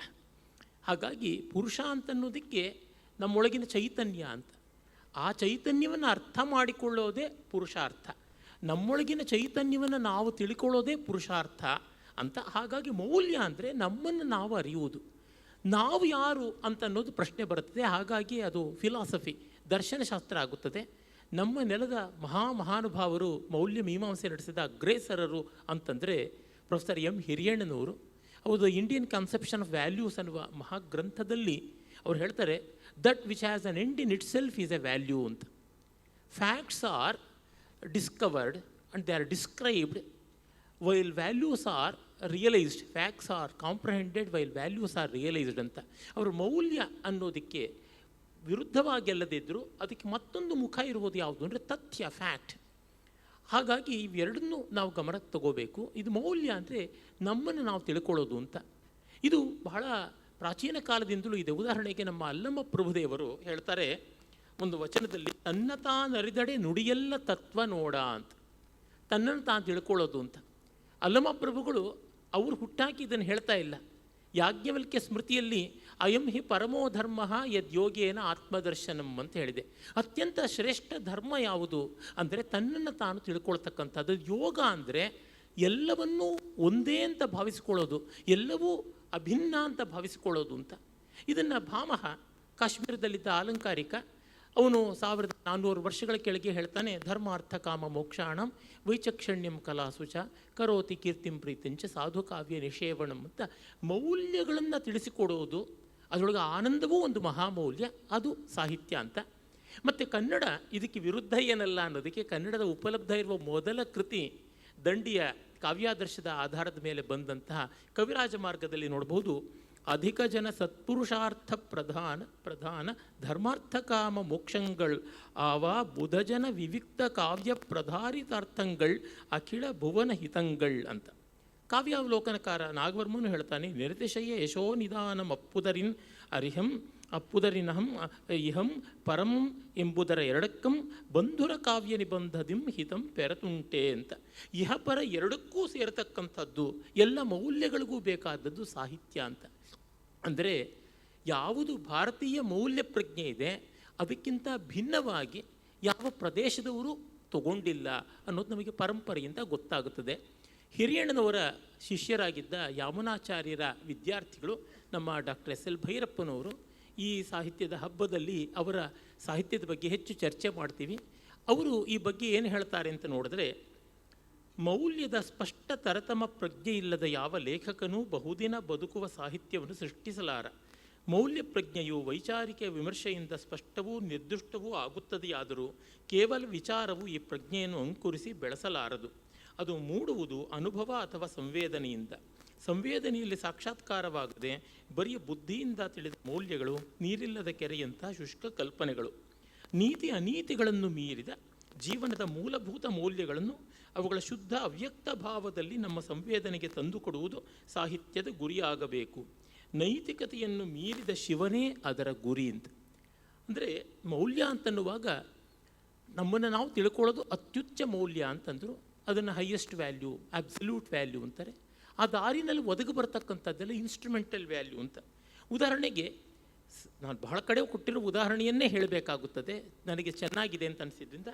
ಈ ಒಂದು ಬಾಟಲಿ ನೀರನ್ನು ನೋಡಿದ್ರೆ ಆ ನೀರು ಫ್ಯಾಕ್ಟ್ H2O ಅಂತೀವಿ, ಅದಕ್ಕೆ 200 ಗ್ರಾಮು 300 ಗ್ರಾಮು ಎಷ್ಟೋ ತೂಕ ಇದೆ.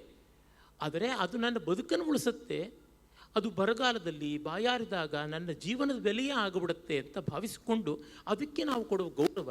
ನೀರನ್ನು ದುರುಪಯೋಗ ಮಾಡಬಾರ್ದು, ಪೋಲು ಮಾಡಬಾರ್ದು, ಮತ್ತು ನೀರನ್ನು ಎಕ್ಸ್ಪ್ಲಾಯ್ಟ್ ಮಾಡಬಾರ್ದು. ಆ ರೀತಿಯಾದ ಭಾವ ಏನಿದೆ ಅದೆಲ್ಲ ಮೌಲ್ಯವಾಗ್ತಾ ಬರುತ್ತದೆ ಅಂತ. ಈಗ ಬಯಾಲಜಿ ದೃಷ್ಟಿಯಿಂದ ಹೆಣ್ಣು ಗಂಡು ಅಂದರೆ ಒಂದು ಲಕ್ಷಣ ಇದೆ. ಅರೆ ತಾಯಿ ಮಗಳು ಅಮ್ಮ ಅಪ್ಪ ಈ ಥರ ಬಂಧು ವಾಚಕ ಶಬ್ದಗಳು ಬಂದಾಗ ಅದಕ್ಕೆ ಬೇರೆಯೇ ಆಯಾಮ ಬರ್ತದೆ. ಅದನ್ನು ಬಯಾಲಜಿ ಹೇಳಲಾರದು.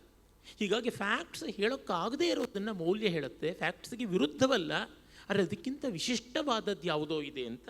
ಈ ದೃಷ್ಟಿಯಿಂದ ಟು ಸೆನ್ಸಿಟೈಸ್ ಅಂತೀವಲ್ಲ, ಸಂವೇದನೆ ಹೆಚ್ಚು ಮಾಡಬೇಕು ಅಂತ. ಆ ಸಂವೇದನೆ ಬುದ್ಧಿಯಿಂದ ಮಾಡೋಕ್ಕಾಗೋಲ್ಲ. ಬುದ್ಧಿಯಿಂದ ಮಾಡಿದ್ರೆ ಕಾಂಪ್ರಿಹೆನ್ಷನ್ ಅದು ಫ್ಯಾಕ್ಟ್ಸ್ಗೆ ಸಂಬಂಧಪಟ್ಟಂತೆ ಆಗುತ್ತದೆ. ಸಂವೇದನೆಯಿಂದ ಆದಾಗ ಭಾವದ ಪರಿವರ್ತನೆ ಆಗುತ್ತದೆ.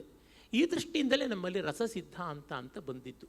ಅಂದರೆ ನಾವು ಅದನ್ನು ನಾವಾಗಿ ಅರ್ಥ ಮಾಡಿಕೊಳ್ಳೋದು. ಕನ್ನಡದ ಒಳ್ಳೆ ಲೇಖಕರಾಗಿದ್ದ ಮೂರ್ತಿರಾಯರು ಒಂದು ಕಡೆ ಹೇಳ್ತಾರೆ, ಕುಮಾರವ್ಯಾಸ ಭಾರತ ವಾಚನ ನಡೀತಾ ಇತ್ತು ಮೈಸೂರಿನಲ್ಲಿ ಏರಿಯೋ. ಆಗ ಕೃಷ್ಣ ಸಂಧಾನಕ್ಕೆ ಬಂದಿದ್ದಾನೆ, ದುರ್ಯೋಧನಿಗೆ ಹೇಳ್ತಾ ಇದ್ದಾನೆ ಯುದ್ಧ ಬೇಡಪ್ಪ ಅಂತ ಟ್ರಂಪಿಗೆ ಹೇಳೋ ಹಾಗೆ ಹೇಳ್ತಾ ಇದ್ದಾನೆ. ಕೇಳ್ತಾ ಇಲ್ಲ ಅವನು. ಬೇರೆ ಬೇರೆ ರೀತಿಯಲ್ಲಿ ಅಸ್ತ್ರಗಳನ್ನು ಪ್ರಯೋಗ ಮಾಡ್ತಾ ಇದ್ದಾನೆ. ಸೂಜಿ ಊರಷ್ಟು ನೆಲ ಕೊಡೋದಿಲ್ಲ ಅಂತಂತಿದ್ದಾನೆ. ಆಗ ಇದ್ದಕ್ಕಿದ್ದಂತೆ ಒಬ್ಬ ವಯಸ್ಸಾದವರು ಎದ್ದು ನಿಂತ್ಕೊಂಡು ಕೆಟ್ಟ ಮಾತುಗಳು ಬೈತಾ, ಅಯ್ಯೋ ಪಾಪಿ ಕೇಳೋ, ಭಗವಂತ ಬಂದು ಹೇಳ್ತಾ ಇದ್ದಾನೆ ನಿನಗೇನಾಯಿತೋ ರೋಗ ಅಂತ. ಮೂರ್ತಿರಾಯರು ಹೇಳ್ತಾರೆ, ಈ ವೃದ್ಧ ಆ ಹೊತ್ತಿಗೆ ಕುರುಸಭೆಗೆ ಹೋಗಿ ಕೂತ್ಬಿಟ್ಟಿದ್ದ, ಅಲ್ಲಿ ಸದಸ್ಯರಲ್ಲಿ ಒಬ್ಬ ಆಗಿದ್ದ. ಕೃಷ್ಣ ಹೇಳೋದು ನಮಗೇ ಅರ್ಥ ಆಗ್ತಾ ಇದೆ, ಈ ಅವಿವೇಕಿಗೆ ಯಾಕೆ ಗೊತ್ತಾಗ್ತಾ ಇಲ್ಲ ಅಂತ ಕೆರಳಿಬಿಟ್ಟು ಹೇಳ್ತಾ ಇದ್ದಾನೆ. ಅಂದರೆ ಅವನಿಗೆ ಎಲ್ಲರೂ ಹೀಗಿರಬೇಕು ಹೀಗಿರಬಾರ್ದು ಅಂತ ಹೇಳ್ತಾ ಇಲ್ಲ, ವಾಚ್ಯವಾಗಿ ಹೇಳ್ತಾ ಇಲ್ಲ, ಧ್ವನಿ ಮಾರ್ಗದಿಂದ ಪರ್ಯಾಯ ಕ್ರಮದಿಂದ ಹೇಳ್ತಾ ಇರೋದಾಗ್ತಾ ಇದೆ ಅಂತ. ಇದು ನಮಗೆ ಎಲ್ಲಿಯೂ ಕಂಡು ಬರತಕ್ಕಂಥದ್ದೇ ಆಗಿದೆ. ರಾಮಾಯಣ ದರ್ಶನದಲ್ಲಿ ಕುವೆಂಪು ಅವರು ಒಂದು ಬಹಳ ಸುಂದರವಾದ ಸನ್ನಿವೇಶ ತರ್ತಾರೆ, ರಣವ್ರತರ್ ವನ್ಹೀರಂಹರ್ ಅಂತ. ರಾಮ ಯುದ್ಧ ಮಾಡೋದಕ್ಕಿಂತ ಸಿದ್ಧ ಆಗಿದ್ದಾನೆ, ಅವನಿಗೆ ಕಳವಳ. ನಾನು ನನ್ನ ಹೆಂಡತಿಗೋಸ್ಕರವಾಗಿ ಯುದ್ಧ ಮಾಡಿದ್ರೆ ಇಷ್ಟು ಜನ ವಾನರ ವೀರರು ಸಾಯುವುದಾಗುತ್ತದೆ, ರಾಕ್ಷಸರು ಸಾಯುವುದಾಗುತ್ತದೆ, ಹಿಂಸೆ ಯಾಕೆ ಅಂತ. ಆಗ ಸುಗ್ರೀವನ್ ಕೇಳ್ತಾನೆ, ನಿನ್ನ ಸೈನ್ಯದಲ್ಲಿ ಯಾರಾದರೂ ಬಲವಂತವಾಗಿ ಬಂದಿದ್ದಾರಾ, ಅವ್ರ ತಳಮಳ ಹೇಗಿದೆ ಅಂತ. ನಾನು ಯಾಕೆ ಹೇಳೋದು, ನೀನೇ ಕೇಳು ಅಂತಂದಾಗ ಇದು ಕುವೆಂಪು ಅವರ ಕಲ್ಪನೆ. ಇಬ್ಬರು ಸೈನಿಕರನ್ನ ಕರೆಸ್ತಾನೆ, ವನ್ಹಿ ರಂಹ ಅಂತ. ಅವ್ರನ್ನ ಕೇಳ್ತಾನೆ ರಾಮ, ನಿಮಗೆ ಮನೆ ಇಲ್ವಾ, ಮಠ ಇಲ್ವಾ, ಹೆಂಡತಿ ಇಲ್ವಾ, ಮಕ್ಕಳಿಲ್ವಾ ಅಂತ. ಇದ್ದಾರೆ ಎಲ್ಲ ಅಂತ. ಮಕ್ಕಳಿಲ್ವಾ ಅಂದರೆ ಇದ್ದಾರೆ. ಎಷ್ಟು ವಯಸ್ಸು ಅಂದರೆ ನಮ್ಮ ವಯಸ್ಸಿನವ್ರು ದೊಡ್ಡವರಾಗಿದ್ದರೆ ನಾವು ಅವ್ರು ಕರ್ಕೊಂಡು ಬರ್ತಿರ್ಲಿಲ್ವ, ಚಿಕ್ಕ ಮಕ್ಕಳು ಅಂತ. ಅಯ್ಯೋ ಹೀಗಿದ್ದರೂ ನಿನಗೆ ಇಷ್ಟೆಲ್ಲ ಕಷ್ಟಪಟ್ಟು ಬರಬೇಕೆಂದರೆ ಆಗ ಅವನು ಹೇಳ್ತಾನೆ, ಇವತ್ತು ರಾವಣ ಕದ್ದೊಯ್ದಿದ್ದು ಸೀತೆಯನ್ನು ಮಾತ್ರ ಅಲ್ಲ, ಹದಿಬದೆತನ ಪಾತಿವೃತ್ಯವನ್ನು, ಗಂಡನಿಗೆ ಹೆಂಡತಿ, ಹೆಂಡತಿಗೆ ಗಂಡ ನಿಷ್ಠೆಯಾಗಿ ಇರಬೇಕು ಅನ್ನುವ ಮೌಲ್ಯವನ್ನು ಕದ್ದಿದ್ದಾನೆ. ಅದಕ್ಕೆ ನಾವು ಬರ್ತಾ ಇದ್ದೀವಿ. ಇವತ್ತು ಸೀತೆಯನ್ನು ಬಿಡಿಸ್ಕೊಳ್ಳದೆ ಇದ್ದರೆ ಈ ಮೌಲ್ಯ ಹೊರಟೋಗುತ್ತೆ ಅಂತ. This is literature that which sensitises. ಇದು ಮೌಲ್ಯ ಪ್ರಜ್ಞೆ ಅಂತ. ಇದನ್ನು ನಮ್ಮಲ್ಲಿ ಎಲ್ಲ ಪರಂಪರೆಯಿಂದ ಹೇಳ್ಕೊಂಡು ಬಂದಿದ್ದಾರೆ. ಹೀಗಾಗಿ ನಮಗೆ ಮೌಲ್ಯದಲ್ಲಿ ಮುಖ್ಯವಾಗಿ ಬರೋದೇನೆಂದರೆ ಆತ್ಮವಿಸ್ತರಣ. ಆತ್ಮವಿಸ್ತರಣ ಆಗೋದಕ್ಕೆ ರಸಸಿದ್ಧಾಂತ ಇರೋದು. ಭಾವ ಈಸ್ ಎ ಪರ್ಸನಲ್ ಎಮೋಷನ್. ಅದು ರಸ ಆದಾಗ ಇಂಪರ್ಸನಲ್ ಫೀಲಿಂಗ್ ಅಂತ ಆಗುತ್ತದೆ. ಆ ದೃಷ್ಟಿಯಿಂದ ರಸ ಇಲ್ಲದೆ ಸಾಹಿತ್ಯದಲ್ಲಿ ಮೌಲ್ಯ ಇಲ್ಲ. ಈ ರಸದಿಂದ ಆನಂದ ಆಗುತ್ತದೆ. ಆನಂದದಿಂದ ತನ್ನಂತೆ ತಾನೇ ಸತ್ಪ್ರೇರಣೆಯೂ ಬರ್ತದೆ. DVG ಹೇಳ್ತಾರೆ, ಕಾವ್ಯ ಕಲೆಯ ಪ್ರಯೋಜನ ಎರಡು ಬಗ್ಗೆ, ಒಂದು ಆನಂದ, ಇನ್ನೊಂದು ಸತ್ಪ್ರೇರಣೆ ಅಂತ. ಅಭಿನವ್ ಗುಪ್ತ ಇದಕ್ಕೆ ಹೇಳಿದ್ದಾನೆ ಮಾತು. DVG 20ನೇ ಶತಮಾನದಲ್ಲಿ ಹೇಳಿದ್ರೆ 10ನೇ ಶತಮಾನದಲ್ಲಿ ಅಭಿನವ್ ಗುಪ್ತ ಹೇಳ್ತಾನೆ, ನಚೈತೆ ಪ್ರೀತಿ ವ್ಯುತ್ಪತ್ತಿ ಭಿನ್ನರೂಪೇವ ದ್ವಯೋರಪಿ ಏಕವಿಷಯತ್ವ. ಆನಂದ ಮತ್ತು ಅರಿವು ವ್ಯತ್ಯಾಸವಿಲ್ಲ. ನಮ್ಮಲ್ಲಿ ಬ್ರಹ್ಮವಸ್ತುವನ್ನು ಹೇಳುವಾಗ ಸಚ್ಚಿದಾನಂದ ಅಂತೀವಿ. ಅದೇ ಸತ್, ಅದೇ ಚಿತ್, ಅದೇ ಆನಂದ. That is absolute existence, that is absolute awareness and that is absolute enjoyment ಅಂತ. ಹೀಗೆ ಅಂದರೆ ನಾನು ಯಾತಕ್ಕೆ ಇವೆಲ್ಲ ಉದಾಹರಣೆ ಕೊಡ್ತಾ ಇದ್ದೀನಿ ಅಂದರೆ, ಅಖಂಡ ಭಾರತೀಯವಾದ ಸಂವೇದನೆ ಒಂದು, ಮತ್ತು ಅಲ್ಲಿ ಅಭಿನ್ನವಾಗಿ ಈ ಮೌಲ್ಯ ಬಂದಿದೆ. ಇದು ಎಲ್ಲ ಕಲೆಗಳಲ್ಲಿದೆ, ಬರೀ ಸಾಹಿತ್ಯಕ್ಕೆ ಮಾತ್ರವಲ್ಲ, ಎಲ್ಲ ಸಂಗೀತ ನೃತ್ಯಾದಿಗಳಲ್ಲಿದೆ. ಭೈರಪ್ಪನವರು ಅದಕ್ಕೆ ಅಮೂರ್ತವಾದ ಅವ್ಯಕ್ತವಾದ ಅಂದರು. ಸಾಹಿತ್ಯದಲ್ಲಿ ಭಾಷೆ ಇರೋದ್ರಿಂದ ಆ ಭಾಷೆಯ ಮೂಲಕ ಏನೋ ಒಂದು ಇನ್ಫಾರ್ಮೇಷನ್ ಕೊಡ್ತೀವಿ, ಮಾಹಿತಿ ಕೊಡ್ತೀವಿ. ಅರೆ ಸಂಗೀತದಿಂದ ಏನು ಕೊಡೋಕ್ಕಾಗುತ್ತೆ? ಈಗಷ್ಟೇ ಪ್ರಾರ್ಥನೆಯಲ್ಲಿ ಸಿಂಧು ಭೈರವಿ ಅಂತ ರಾಗ, ಅದರೊಳಗೆ ನಾರಾಯಣೀಯಂ, ಪಕ್ಕದ ಕೇರಳದ ಮಹಾಕವಿ ವಿದ್ವಾಂಸ ಆತ ನಾರಾಯಣ ಭಟ್ಟತಿರಿ ಬರೆದಂತಹ ನಾರಾಯಣೀಯಂನ ಒಂದು ಕವಿತೆಯನ್ನು ಹಾಡಿದ್ರು. ಆ ರಾಗ ಸಿಂಧು ಭೈರವಿ ರಾಗದಲ್ಲಿ ಅಷ್ಟು ಸ್ವರಗಳು ಇವೆ. ಹಿಂದೂಸ್ತಾನಿ ಪ್ರಕಾರ 12 ಸ್ವರಗಳು ಇವೆ, ಕರ್ನಾಟಕ ಸಂಗೀತ ಪ್ರಕಾರ 12 ಸ್ವರಗಳು ಬರ್ತವೆ. ಆ ರಾಗ ತನ್ನಂತೆ ತಾನೇ ಹಾಡಿದ್ರೆ ಅದರೊಳಗೆ ಆತ್ಮ ಸಮರ್ಪಣೆ ಎನ್ನುವ ಭಾವ ಗೊತ್ತಾಗುತ್ತೆ, ಮತ್ತಿನ್ಯಾವ ಇನ್ಫಾರ್ಮೇಷನ್ ಇಲ್ಲ. It is an experience. ಹೀಗೆ ಆ ಅನುಭವ ವ್ಯಕ್ತಿಗತವಾದದ್ದು ವಿಶ್ವಗತವಾಗುತ್ತದೆ. ಹೀಗೆ ವ್ಯಕ್ತಿಗತ ಅನುಭವವನ್ನು ವಿಶ್ವಗತವಾಗಿ ಮಾಡುವ ಪರ್ಯಾಯ ರೂಪದಲ್ಲಿ ಹೇಳುವುದು, ನೇರವಾಗಿ ಹೇಳೋದಲ್ಲ. ನೇರವಾಗಿ ಹೇಳಿದ್ರೆ ಅದಾಗೋದಿಲ್ಲ. ನಾನು ಮೊದಲೇ ಹೇಳಿದ್ನಲ್ಲ, ಪರ್ಯಾಯವಾಗಿ ಬರಬೇಕಾಗುತ್ತದೆ ಅಂತ. ಅದನ್ನು ನಾವು ಕಾಣಬೇಕು. ಅದು ಮೌಲ್ಯ ಅಂತ ಗೊತ್ತಾಗುತ್ತದೆ. ಪುತಿನ ಅವರು ಅದನ್ನೇ ಹೇಳ್ತಾರೆ, ದ್ವಂದ್ವಗಳಿಂದ ಮುಕ್ತವಾಗುವಂತೆ ಮಾಡುವುದು ನಿರ್ವೈರ ಅಭಯ ಅಂತ. ಅವರು ರಸಪ್ರಜ್ಞೆಯಲ್ಲಿ ಹೇಳ್ತಾರೆ, ಇದು ವೈರರಾಹಿತ್ಯ. ಆ ಹಂತಕ್ಕೆ ತಾತ್ಕಾಲಿಕವಾದರೂ ಬಂದಿರುತ್ತೆ, ಆಮೇಲೆ ನಾವೇ ಆಗ್ತೀವಿ. ರಾಮಾಯಣ ಬಂದ ಮೇಲೂ ಪರಸ್ತ್ರೀಯರ ಅಪಹರಣ ಆಯಿತು, ಮಹಾಭಾರತ ಬಂದ ಮೇಲೂ ಪರಸಂಪತ್ತಿಯನ್ನು ಅಪಹರಣ ಮಾಡೋದಾಯಿತು. ಒಂದು ಸಿವಿಲ್ ಕೇಸು, ಇನ್ನೊಂದು ಕ್ರಿಮಿನಲ್ ಕೇಸ್ ಅಂತೀವಲ್ಲ ಲಾಯರ್ಗಳ ಪರಿಭಾಷೆಯಲ್ಲಿ, ಹಾಗಾಯಿತು. ಆದರೂ ಅದು ಇಲ್ಲದೇ ಇದ್ದರೆ ಗತಿ ಏನು ಅಂತ ನೋಡಿದಾಗ ಸೆನ್ಸಿಟೈಸ್ ಮಾಡೋದು, ಸಂವೇದನಶೀಲಗೊಳಿಸ್ತಕ್ಕಂಥದ್ದು. ಕುವೆಂಪು ಅವರು ಅದಕ್ಕೆ ಹೇಳ್ತಾರೆ, ರಸಮುಂದೆ ಕವಿಗೆ ನೀತಿ, ಸ್ಪಷ್ಟವಾಗಿ ಹೇಳಿಬಿಟ್ಟಿದ್ದಾರೆ. ಮತ್ತು ಇದು ವಿಶೇಷವಾದ ಅಸ್ತಿತ್ವ ಸಾಹಿತ್ಯ ಅಂದರೆ ಭೂಮಾನುಭೂತಿ ಕೊಡುತ್ತದೆ, ಅದು ಒಂದು ವಿಭೂತಿ ಅನ್ನೋ ಅರ್ಥ ಹೇಳಿದ್ದಾರೆ. ಇವೆಲ್ಲ ನೋಡಿದಾಗ ನಮಗೆ ಗೊತ್ತಾಗುತ್ತೆ, ಮೌಲ್ಯ ಅನ್ನುವಂಥದ್ದು ಜೀವನಕ್ಕಿಂತ ಹೊರತಾದಲ್ಲ, ಜೀವನದ ಸಾರ ಅಂತ. ಅದರಿಂದಲೇ ನಮ್ಮಲ್ಲಿ ಈ ಒಂದು ವೈಶ್ವಿಕವಾದ ಅನುಭವದಲ್ಲಿ ನಮ್ಮ ರಾಗದ್ವೇಷಗಳಿಲ್ಲವಾಗುತ್ತದೆ. ಹಾಗಲ್ಲವಾದರೆ ನಾವು ಹಾರರ್ ಸಿನಿಮಾ ನೋಡ್ತಾ ಇರಲಿಲ್ಲ, ಟ್ರ್ಯಾಜಿಡಿ ನೋಡ್ತಾ ಇರಲಿಲ್ಲ, ಟ್ರ್ಯಾಜಿಡಿ ಕಥೆ ಓದ್ತಾ ಇರಲಿಲ್ಲ. ಅದರಿಂದ ಗೊತ್ತಾಗುತ್ತದೆ ಅಲ್ಲಿರುವುದು ನಮಗೆ ದುಃಖ ಉಂಟು ಮಾಡೋಲ್ಲ, ಆದರೆ ದುಃಖ ಅಂದರೆ ಏನು ಅಂತ ತೋರ್ಪಡಿಸುತ್ತೆ. ನಮಗೆ ಟ್ರ್ಯಾಜಿಡಿ ನೋಡುವಾಗ ನಗು ಬರೋಲ್ಲ, ಆದರೆ ಆಸ್ವಾದ ಮಾಡಿರ್ತೀವಿ. ಆಸ್ವಾದದ ಲಕ್ಷಣ ಸಂಕಟ ಅಲ್ಲ, ಸಂವೇದನೆ. ಈ ದೃಷ್ಟಿಯಿಂದ ನೋಡಿದಾಗ ಮೌಲ್ಯ ಸಾಹಿತ್ಯದ ಮೂಲಕ ಬರುವುದು ಧ್ವನಿ ಮಾರ್ಗದಲ್ಲಿ, ರಸ ಮಾರ್ಗದಲ್ಲಿ. ಅದಕ್ಕೊಂದು ಕಾಂಟೆಕ್ಸ್ಟ್ ಇದೆ, ಅದು ಔಚಿತ್ಯ. ಅದಕ್ಕೊಂದು ಆಕಾರ ಇದೆ, ಅದು ವಕ್ರತೆ ಅಂತ ಹೇಳಿದ್ದಾರೆ. ಹೀಗೆ ಭಾರತೀಯ ಸಂವೇದನೆಯ ದೃಷ್ಟಿಯಿಂದ ನೋಡಿದಾಗ ಈ ಸಮಸ್ಯೆಯಾಗಿ ಉಳಿಯೋಲ್ಲ, ಸ್ಪಷ್ಟತೆ ಸಿಗುತ್ತೆ ಅನಿಸುತ್ತೆ. ತುಂಬ ವಿಸ್ತರಿಸಿಬಿಟ್ಟೆ, ಕ್ಷಮಿಸಿ. ಇಲ್ಲ, ಒಳ್ಳೆಯದಾಯಿತು. ಯಾಕೆಂದರೆ ಈ ಸ್ಪಷ್ಟತೆ ಇದ್ದಾಗ ಉಳಿದದನ್ನು ಅವರೇ ಅರ್ಥ ಮಾಡಿಕೊಳ್ಬೋದು. ಆಮೇಲೆ ನಮ್ಮಲ್ಲಿ ಈಗ ಸಾಹಿತ್ಯ ಅಂತಂದಾಗ ಸಾಮಾನ್ಯವಾಗಿ ತುಂಬ ವಿಸ್ತಾರವಾದ ವ್ಯಾಪ್ತಿಯಲ್ಲಿ ಅರ್ಥ ಮಾಡಿಕೊಳ್ತೇವೆ. ಅಂದರೆ ಎಲ್ಲ ವಾಂಗ್ಮಯವನ್ನು, ಜನಪದ, ಮಾತು, ಭಾಷಣ, ಬರಹ ಮತ್ತು ಬರಹ ರೂಪದಲ್ಲಿರುವ ಎಲ್ಲವೂ ಕೂಡ, ಶಾಸ್ತ್ರ ವಿಷಯ ಇರ್ಬೋದು, ವಿಜ್ಞಾನ ಇರ್ಬೋದು, ಇತಿಹಾಸ ಇರ್ಬೋದು, ಎಲ್ಲವನ್ನೂ ಸಾಹಿತ್ಯ ಅಂತ ಒಂದು ಪರಿಗಣಿಸುವ ಕ್ರಮ ಇತ್ತೀಚೆಗೆ ಇದೆ. ನೀವು ಬುದ್ಧಿ ಮತ್ತು ಭಾವ ಎರಡನ್ನೂ ಪರಿಪಾಕಗೊಳಿಸುವ ಬಗ್ಗೆ ಹೇಳಿದಿರಿ.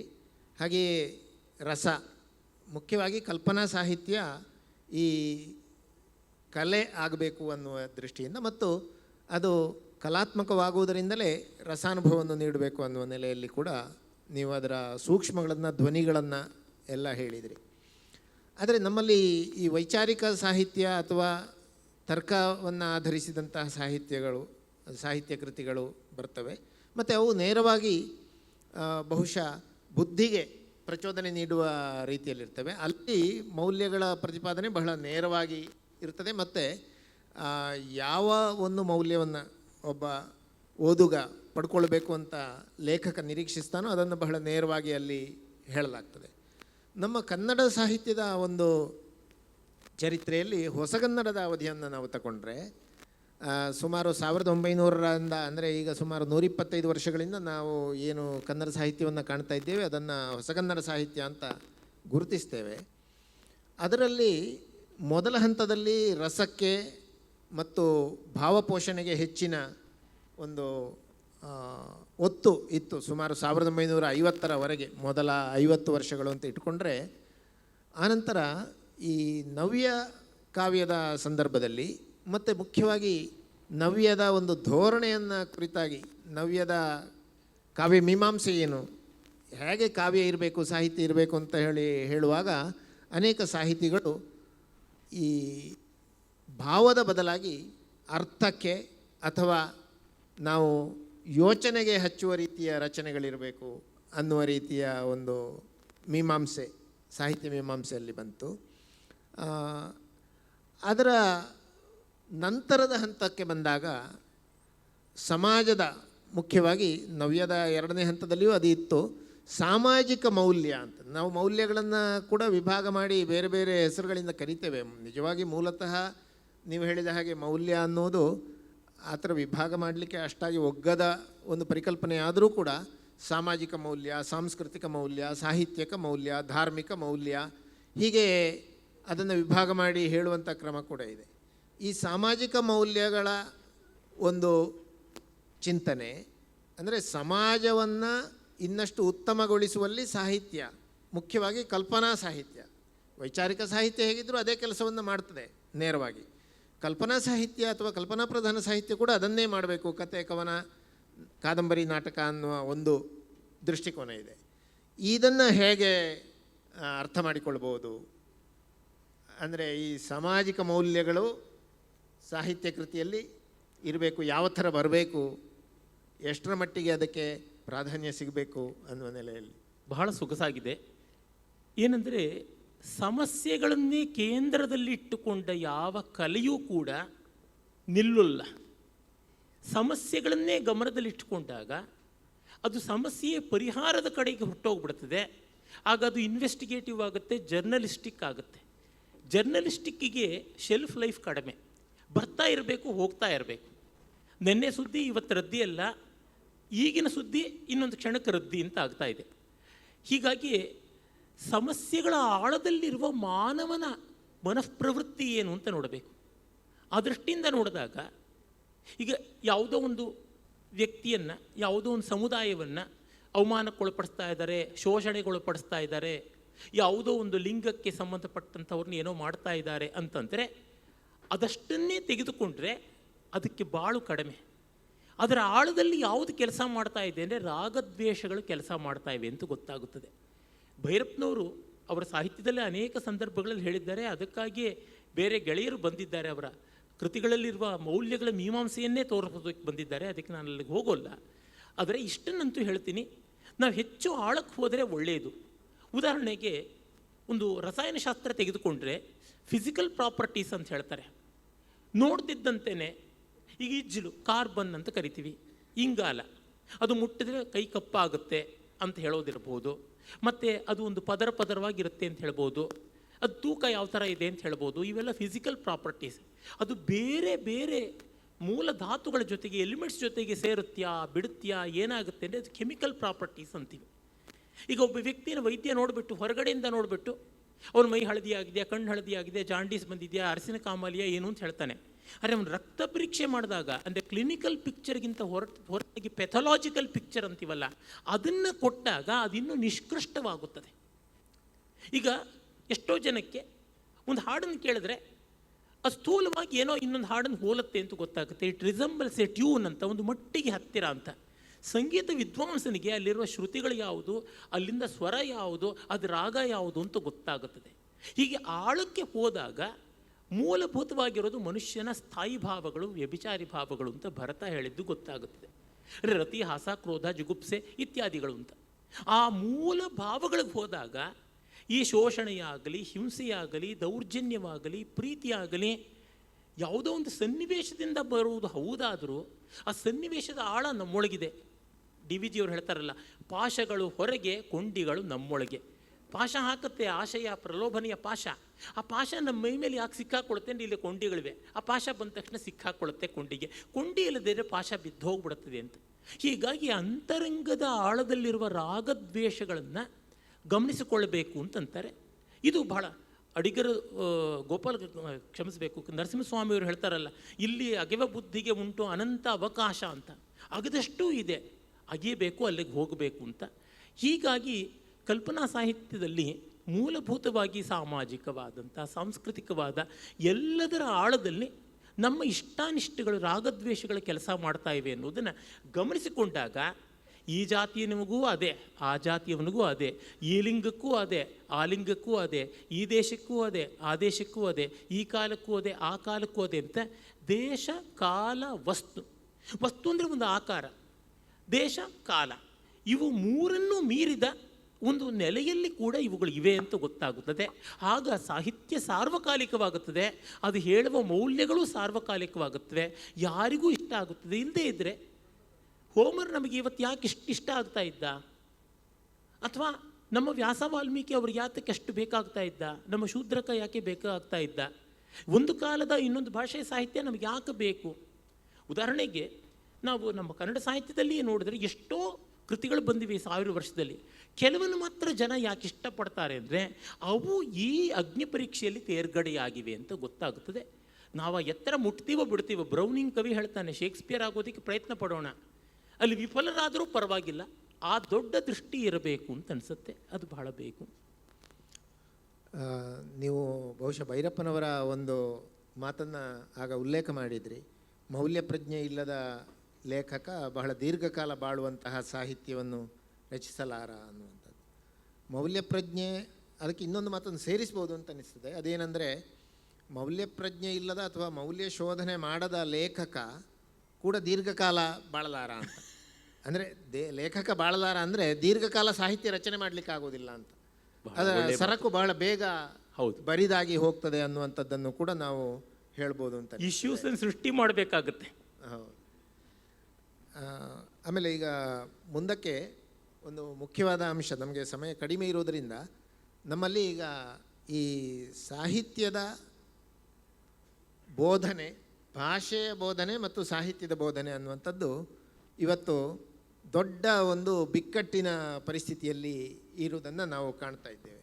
ವಿಶೇಷವಾಗಿ ನಾವು ಉನ್ನತ ಶಿಕ್ಷಣ ಹಂತ ಅಂತ ಏನು ಕರೀತೇವೆ, ಅಥವಾ ಉನ್ನತ ಶಿಕ್ಷಣ ಹಂತ ಅಂತ 12ನೇ ತರಗತಿಯ ನಂತರದನ್ನು ಕರೆಯೋದು ತಾಂತ್ರಿಕವಾಗಿ, 10ನೇ ತರಗತಿಯ ನಂತರದನ್ನೇ ಇಟ್ಟುಕೊಳ್ಬೋದು. PUC ಮತ್ತು ಪದವಿ ಹಂತದಲ್ಲಿ ನಮ್ಮಲ್ಲಿ ದೊಡ್ಡ ಒಂದು ಬದಲಾವಣೆಯನ್ನು ಕಳೆದ ಒಂದು 3-4 ವರ್ಷಗಳಿಂದ ನಾವು ಕಾಣ್ತಾ ಇದ್ದೇವೆ.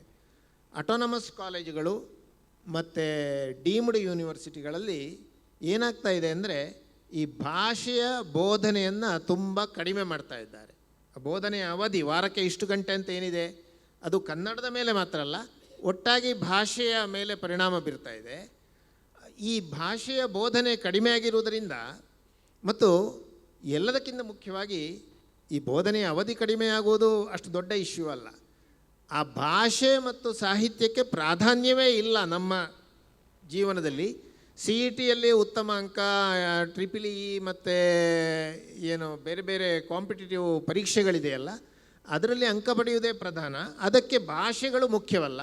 ಭಾಷೆ ಎಂಬುದು ಒಂದು ಕಮ್ಯುನಿಕೇಷನ್ಗೆ ಆಗಿ ಸಂವಹನ ಮಾಧ್ಯಮ ಮಾತ್ರ ಅನ್ನುವ, ನೀವು ಯಾವಾಗಲೂ ಭಾಳ ಹೇಳ್ತೀರಿ ಭಾಷೆಯ ಕೆಲಸ ಸಂವಹನ, ಆಮೇಲೆ ಸಾಹಿತ್ಯ, ಆನಂತರ ಮೂರನೆಯದ್ದು ಶಾಸ್ತ್ರ. ಈ ಮೂರರಲ್ಲಿ ಇವತ್ತು ಕೇವಲ ಸಂವಹನಕ್ಕೆ ಮಾತ್ರ ಸೀಮಿತ ಅಂತ ಹೇಳುವ ರೀತಿಯಲ್ಲಿ ಒಂದು ಧೋರಣೆ ಭಾಷೆಯ ಕುರಿತಾದದ್ದು ನಮ್ಮ ಶಿಕ್ಷಣದಲ್ಲಿದೆ. ನಾವು ಮಂಗಳೂರಿನಲ್ಲೂ ಕೂಡ ಗಮನಿಸ್ತಾ ಇದ್ದೇವೆ. ಈ ಡೀಮ್ಡ್ ಯೂನಿವರ್ಸಿಟಿಗಳಲ್ಲಿ ಆಗಲಿ ಅಥವಾ ಅನೇಕ PU ಕಾಲೇಜುಗಳಲ್ಲಿ ಆಗಲಿ ಭಾಷೆಯನ್ನು ಕಡೆಗಣನೆ ಮಾಡೋದು. ಭಾಷೆ ಸಾಹಿತ್ಯವನ್ನು ಹೀಗೆ ಕಡೆಗಣಿಸಿದಾಗ ಈ ಸಾಹಿತ್ಯದ ಮೂಲಕ ನಾವು ಮೌಲ್ಯವನ್ನು, ಸೂಕ್ಷ್ಮವಾಗಿ ಮೌಲ್ಯವನ್ನು ಏನು ಕಲಿತೇವೋ, ಅಂದರೆ ಅಪ್ರಜ್ಞಾಪೂರ್ವಕವಾಗಿ ಮೌಲ್ಯವನ್ನು ಕಲಿಸುವಂಥ ಕೆಲಸವನ್ನು ಸಾಹಿತ್ಯ ಮಾಡ್ತದೆ. ಅದೇನು ಹೌದು, ಕಾಂತಾ ಸಂಹಿತೆಯ ರೀತಿಯಲ್ಲಿ ಅಂತ ಹೇಳ್ತೇವಲ್ಲ, ಮತ್ತು ಹಾಗೆ ಮಾಡಿದಾಗಲೇ ಅದು ಹೆಚ್ಚು ಪರಿಣಾಮಕಾರಿಯಾಗಿ ಆಗುವಂಥದ್ದು. ನೇರವಾಗಿ ಬುದ್ಧಿ ಹೇಳಿದರೆ ಯಾರೂ ಕೇಳಲಿಕ್ಕೆ ತಯಾರಿರುವುದಿಲ್ಲ. ಈಗ ಆ ಒಂದು ಅವಕಾಶವನ್ನೇ ನಾವು ನಿರಾಕರಣೆ ಮಾಡುವಂಥ ಒಂದು ಸ್ಥಿತಿಯಲ್ಲಿದ್ದೇವೆ. ಇದಕ್ಕೆ ಕಾರಣ ಏನಿರ್ಬೋದು, ಮತ್ತು ಇದನ್ನು, ಈ ಒಂದು ಮನೋಭಾವವನ್ನು ಭಾಷೆ ಮತ್ತು ಸಾಹಿತ್ಯಕ್ಕೆ ಹೆಚ್ಚಿನ ಉತ್ತೇಜನ ಸಿಗುವ ಹಾಗೆ ಮಾಡುವಂತಹ ಒಂದು ಕೆಲಸವನ್ನು ಹೇಗೆ ಮಾಡ್ಬೋದು, ಅದರ ಬಗ್ಗೆ ಏನಾದರೂ ನಿಮ್ಮ ಪ್ರಾಕ್ಟಿಕಲ್ ಐಡಿಯಾ ಇದೆ? ನೀವು ಈಚೆಗೆ ಅಂದರೆ 45 ವರ್ಷಗಳ ಕೆಳಗೆ ನಾನು PUC ಮುಗಿಸಿ ಎಂಜಿನಿಯರಿಂಗಿಗೆ ಸೇರೋ ಹೊತ್ತಲ್ಲಿ ಇದೇ ಪರಿಸ್ಥಿತಿ ಇತ್ತು. ನನ್ನ ಜೊತೆಯ ಸಹಪಾಠಿಗಳು ಯಾರಿದ್ದಾರೆ ಅವ್ರು ಯಾರೂ ಭಾಷೆ ಸಾಹಿತ್ಯದ ವಿಷಯದಲ್ಲಿ ಆಸಕ್ತಿ ಹೊಂದಿದವರಲ್ಲ, ತುಂಬ ಕಡಿಮೆ ಜನ. 135 ಜನ ನನ್ನ ಸಹಪಾಠಿಗಳಲ್ಲಿ 5 ಜನರು ಇಲ್ಲ ಅಂತ ಗೊತ್ತಾಗುತ್ತದೆ. ಇದು ಸಾಮಾನ್ಯ ಎಲ್ಲ ಕಾಲದ್ದು ಹೌದು. ಇಲ್ಲಿ ಜಸ್ಟ್ ಫಾರ್ ಯುಟಿಲಿಟಿ ಅಂತೀವಲ್ಲ, ಬ್ರ್ಯಾಂಡ್ ಯುಟಿಲಿಟೇರಿಯನಿಸಮ್ ಅಂತೀವಲ್ಲ, ಔಪಯೋಗಿಕವಾಗಿ ಮಾತ್ರ ಭಾಷೆಯನ್ನು ಕಾಣುವುದು ಅಂತಾಗಿದೆ. ಅದು ಇದನ್ನು ನೀವು ಬೇರೆ ಕಲೆಗಳಿಗಿಟ್ಟು ನೋಡಿದ್ರೆ ಗೊತ್ತಾಗುತ್ತೆ. ನೃತ್ಯ, ಸಂಗೀತ ಅಂದರೆ ಅವರು ಅದರ ರೂಪವನ್ನು, ಅದರ ರಚನೆಯನ್ನು ತಿಳ್ಕೊಳ್ಳೋದಕ್ಕೆ ಸಾಕಷ್ಟು ಪರಿಶ್ರಮ ಹಾಕ್ತಾರೆ. ಈಗ ನಮಗೆ ಮನೆಯಲ್ಲಿ ಮಾತಾಡೋದು ಬರುತ್ತೆ, ನಿತ್ಯ ಲೋಕದಲ್ಲಿ ಮಾತಾಡೋದು ಬರುತ್ತೆ ಅಂತ ಅಷ್ಟನ್ನೇ ಬಂಡವಾಳಾಗಿ ಇಟ್ಕೊಂಡು ಈಗ ಎಲ್ಲ ಭಾಷೆಯಲ್ಲೂ ಸಾಹಿತ್ಯ ಬರೀತಾರೆ. ಅದನ್ನು ಮಾಧ್ಯಮವನ್ನೇ ಒಂದು ವಿಶೇಷ ಅಧ್ಯಯನಕ್ಕೆ ತೆಗೆದುಕೊಳ್ಳಲ್ಲ. ಇದಕ್ಕೆ ತಪ್ಪು ತಿಳ್ಕೊಳ್ಳದೇ ಇದ್ದರೆ ವಿಶ್ವವಿದ್ಯಾಲಯಗಳಲ್ಲಿ Kannada MA, Telugu MA, Hindi MA ಅದ್ರ ಸಂಶೋಧನೆ ಅಂತ ಈ ಥರ ಮಾಡೋ ಅಧ್ಯಾಪಕರೇ ದೊಡ್ಡ ಕಾರಣ. ಅಲ್ಲಿ ಸಿಲೆಬಸ್ ಅಂತ ಏನಿದೆ ಅದೇ ದೊಡ್ಡ ಕಾರಣ ಅಂತ. ಪಂಪನನ್ನು ಓದಬೇಕಾಗಿಲ್ಲ, ಪಂಪ ಭಾರತದ ಕಥೆಯನ್ನು ತಿಳ್ಕೊಂಡ್ಬಿಟ್ರೆ ಸಾಕು, ಒಂದು ಮಹಾಗ್ರಂಥದ ವಿಮರ್ಶೆ ಬರೀಬಹುದು. ಸಮಾಜದ ಬಗ್ಗೆ ಏನು ಹೇಳ್ತಾನೆ, ಹೆಣ್ಣಿನ ಬಗ್ಗೆ ಏನು ಹೇಳ್ತಾನೆ, ಗಂಡಿನ ಬಗ್ಗೆ ಏನು ಹೇಳ್ತಾನೆ, ಜಾತಿಯ ಬಗ್ಗೆ ಏನು ಹೇಳ್ತಾನೆ. ಹಾಗೆ ಕೃತಿಯನ್ನು ಓದದೆ ಕೃತಿಯ ಬ್ಲರ್ಪನ್ನು ಓದಿಕೊಂಡು ಮಹಾಗ್ರಂಥಗಳು ಗಾತ್ರದಲ್ಲಿ ಬರೆಯುವಂಥ ಸ್ಥಿತಿಯನ್ನು ವಿಶ್ವವಿದ್ಯಾಲಯಗಳು ತಂದುಕೊಂಡಾಗಲೇ 50 ವರ್ಷ ಆಯಿತು. ಹಾಗಾಗಿ ಪಂಪನ ಒಂದು ಪದ್ಯದಲ್ಲಿ ಏನಿದೆ ಅಂತ ನೋಡಬೇಕು. ಈಗ ನೆತ್ತಮನಾಡಿ ಭಾನುಮತಿ ಸೋಲ್ತೊಡೆ ಅಂತ ಅನ್ನೋದ್ರೊಳಗೆ ಅಲ್ಲಿರ್ತಕ್ಕಂಥ ಶತೃಶಾನಜ್ ಪ್ರತ್ಯಗಳು ಹೇಗಿವೆ, ಒಂದೊಂದು ಪ್ರತ್ಯಯದಿಂದ ಏನು ಸ್ವಾರಸ್ಯ ಬಂತು ಅಂತ ನೋಡಿದ್ರೆ ಗೊತ್ತಾಗುತ್ತದೆ. ಅಂದರೆ ಟೆಕ್ಸ್ಟ್ ಮುಖ್ಯ ಆಗಿಲ್ಲ ಅವರಿಗೆ, ಕಾಂಟೆಕ್ಸ್ಟನ್ನು ಮಾತ್ರ ಇಟ್ಕೊಂಡು ಹೊರಟೋಗ್ಬಿಟ್ಟಿದ್ದಾರೆ. ಹೀಗಾಗಿ ಅದನ್ನು ಒಂದು ಯುಟಿಲಿಟಿಯಾಗಿ ಮಾಡ್ಕೊಂಡಿದ್ದರಿಂದ ಬೇಕಾಗಿಲ್ಲ ಭಾಷೆ ಪ್ರತ್ಯೇಕವಾಗಿ ಅಧ್ಯಯನ ಮಾಡೋದು. ಸಾಕಲ್ಲ, ವ್ಯವಹಾರಕ್ಕೆ ಬಂದರೆ ಭಾಷೆ ಮುಗೀತು ಅಂತ. ಅದು ಹೇಗಿದೆ ಅಂತಂದರೆ, ಗಂಟ್ಲಿಂದ ಧ್ವನಿ ಹೊರಡೋದ್ರಿಂದ ನಾನು ಸಂಗೀತಗಾರ ಅಂತ. ನಮ್ಮ ಪ್ರಸಿದ್ಧ ಯಕ್ಷಗಾನ ಪಾತ್ರಧಾರಿಗಳಿದ್ದರು, ದಿವಂಗತ ಕೆರೆಮನೆ ಮಹಾಬಲ ಹೆಗಡೆಯವರು. ಅವ್ರು ಹೇಳ್ತಾ ಇದ್ರು, ಕಂಠತ್ರಾಣೇನ ಭಾಗವತಃ ಸೊಂಟತ್ರಾಣೇನ ನರ್ತಕಃ ಅಂತ. ಹಾಗಾಗ್ಬಿಡುತ್ತೆ. ಹಾಗಾಗಿ ಕೈಕಾಲು ಆಡಿಸೋಕೆ ಬಂದರೆ ಸಾಕು. I have metabolism, that's why I am dancer. I have a voice means just I can produce sound, that's why I am A singer. ಈ ರೀತಿಯಾಗಿ ಆಗಿದೆ. ಅದು ದೊಡ್ಡ ಅಪಾಯ. ಅದರಿಂದ ಉಪೇಕ್ಷೆ ಆಯಿತು. ಮತ್ತು ಎಲ್ಲ ಕಾಲದಲ್ಲೂ ಅರ್ಥಕಾಮಗಳು ಹೆಚ್ಚಾಗಿ ಮುಂದಕ್ಕೆ ಬರುತ್ತವೆ. ಅವುಗಳನ್ನು ನಿಯಾಮನ ಮಾಡುವ, ಅವು ನಿರ್ಮೂಲನೆ ಮಾಡೋಲ್ಲ, ನಿಯಾಮನ ಮಾಡಿ ಎಲ್ಲರಿಗೂ ಅದು ಸಿಗುವಂತೆ ನೋಡಿಕೊಳ್ಳುವ ಧರ್ಮ ಪ್ರಜ್ಞೆ ಕಡಿಮೆ ಆಗುತ್ತೆ. ಅದೇ ನಾನು ಫಂಡಮೆಂಟಲ್ಸ್ಗೆ ಹೋಗಿ ಹೇಳೋದ್ರಿಂದ ಹೊಸದಿರೋಲ್ಲ. ಯಾಕೆಂದರೆ ಮೂಲಭೂತವಾದ ವಿಷಯ ಹೇಳುವಾಗ ಹೊಸ್ತು ಕಾಣಿಸೋಲ್ಲ, ಅದು ಎಲ್ಲರ ಅನುಭವಕ್ಕೂ ಬಂದಿರುತ್ತೆ. ಅದು ಅಷ್ಟೇ ನಿಜ. ಮುಖ್ಯವಾಗಿ ಒಂದು ಮಾತು, ನೀವು ವಿಚಾರ ಸಾಹಿತ್ಯದ ಬಗ್ಗೆ ದಯವಿಟ್ಟು ಹೇಳಿ ಅಂತ ನಾನು ನಿಮ್ಮನ್ನು ಕೇಳ್ತಾ ಇದ್ದೀನಿ. ಇಲ್ಲ, ವಿಚಾರ ಸಾಹಿತ್ಯದ ಬಗ್ಗೆ ನಾನು ಸೂಕ್ಷ್ಮವಾಗಿ ಹೇಳಿದೆ. ಯಾಕೆಂದರೆ ಸಮಯವೂ ಕಡಿಮೆ ಇರೋದ್ರಿಂದ ಮುಖ್ಯವಾಗಿ ಒಂದು ಮಾತನ್ನು ಶತಾವಧಾನಿಗಳು ಹೇಳಿದರು. ಅದೇನು ಅಂದರೆ, ಈ ಭಾಷೆ ಸಾಹಿತ್ಯದ ಕುರಿತಾದ ಅಥವಾ ಅದರ ಮೌಲ್ಯಗಳ ಕುರಿತಾದ ನಮ್ಮ ಅವಜ್ಞೆ ಹೆಚ್ಚಲಿಕ್ಕೆ ಕಾರಣ ಉಪಯುಕ್ತತಾವಾದಿ ದೃಷ್ಟಿಕೋನ ಅಥವಾ ಯುಟಿಲಿಟೇರಿಯನ್ ಅಂತ. ಶತಾವಧಾನಿಗಳ ಇಡೀ ಜೀವನದ ದೊಡ್ಡ ಕೊಡುಗೆ ಏನು ಅಂದರೆ, ಅಥವಾ ಅವರ ಪ್ರಯತ್ನ ಏನು ಅಂದರೆ, ಹೆಣಗಾಟ ಅಂತಂದರೆ ಯುಟಿಲಿಟೇರಿಯನ್ ದೃಷ್ಟಿಯಿಂದ ನೋಡಿದರೂ ಕೂಡ ಸಾಹಿತ್ಯ ಕಲೆ ಎಷ್ಟು ನಮಗೆ ಪ್ರಯೋಜನಕಾರಿಯಾಗಿದೆ ಬದುಕಿಗೆ ಅಂತ ಹೇಳುವಂಥದ್ದು. ಅದು ಬಹಳ ದೊಡ್ಡ ಒಂದು ಅಂಶ. ಅದು ನೇರವಾಗಿ ನಮಗೆ ಕಣ್ಣಿಗೆ ಕಾಣದಿದ್ದರೂ ಕೂಡ ಎಷ್ಟು ಯುಟಿಲಿಟಿ ಇದೆ ಅನ್ನೋದನ್ನೇ ಅವರು ಬೇರೆ ಬೇರೆ ರೀತಿಯಲ್ಲಿ, ಈಗ ಆನಂದ ಅನ್ನುವ ಮೌಲ್ಯದ ಬಗ್ಗೆ ಹೇಳಿದರು. ಆನಂದ ಯಾರಿಗೆ ಬೇಡ? ನಮ್ಮ ಎಲ್ಲ ಕೆಲಸಗಳನ್ನು ನಾವು ಮಾಡೋದು ಆನಂದಕ್ಕೆ ಅಲ್ವಾ.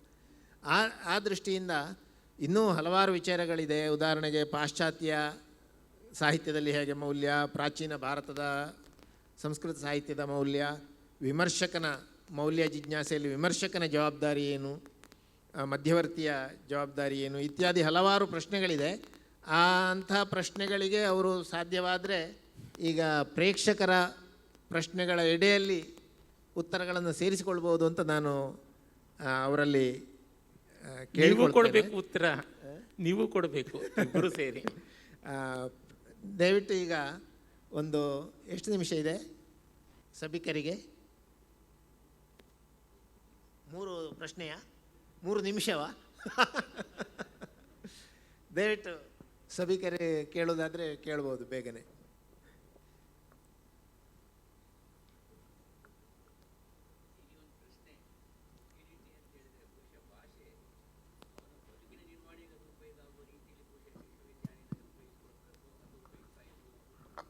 ಬಹಳ ಒಳ್ಳೆ ಪ್ರಶ್ನೆ ಕಲ್ಕೂರರು ಕೇಳಿದ್ದಾರೆ. ವಿಶ್ವವಿದ್ಯಾಲಯಕ್ಕೆ ಹೋಗದೇ ಇದ್ರೇ ಭಾಷೆ ಉಪಯೋಗ ಚೆನ್ನಾಗಾಗುತ್ತೆ, ಆ ಸ್ಥಿತಿ ಬಂದುಬಿಟ್ಟಿದೆ. ಯಾರನ್ನು ನಾನು ಕೀಗಳಿತಾ ಇಲ್ಲ. ನಾವು ಶಾಲೆಗೂ ಹೋಗದೇನೆ ಮಾತು ಕಲಿಬೋದು. ಎಷ್ಟು ಒಳ್ಳೊಳ್ಳೆ ತಾಳಮದ್ದಳೆ ಅರ್ಥಧಾರಿಗಳು ಯಾವುದೇ ಶಿಕ್ಷಣ ಇಲ್ಲದೆ ಒಳ್ಳೆ ಭಾಷೆ ಪಡ್ಕೊಂಡಂಥದ್ದನ್ನು ನಾವು ನೋಡಿದ್ದೀವಿ. ಹಾಗಾಗಿ ಭಾಷೆ ವ್ಯವಹಾರಕ್ಕೆ ಬೇಕು ಅಂದರೆ ಲೋಕದಿಂದಲೇ ಸಿಗುತ್ತೆ, ಕಿವಿ ಬಾಯಿ ಸರಿಗಿದ್ದರೆ ಸಾಕು.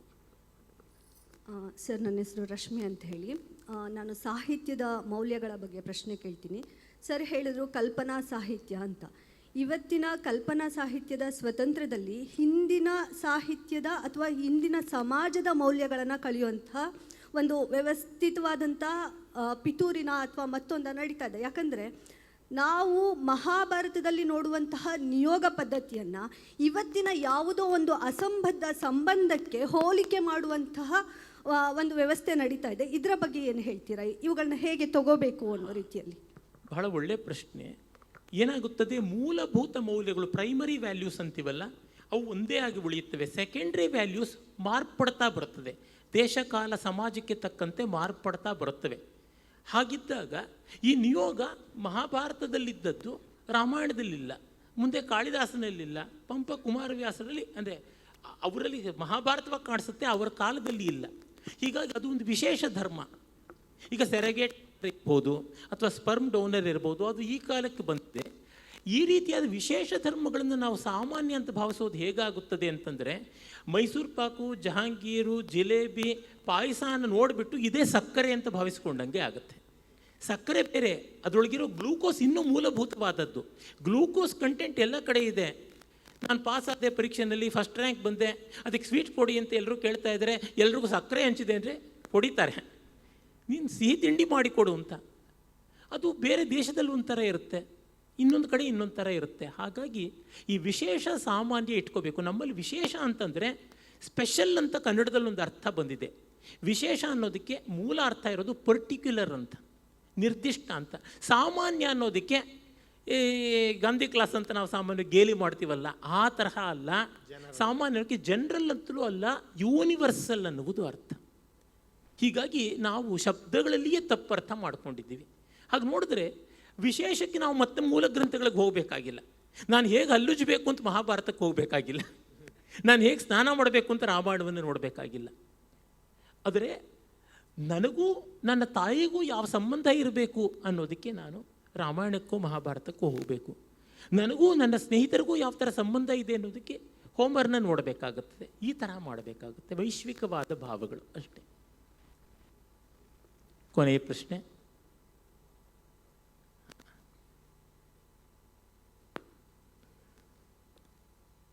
ಇಲ್ಲ ಅನ್ಸುತ್ತೆ. ಹಾಂ, ದಿವಾಕರ ಹೆಗಡೆಯವರ.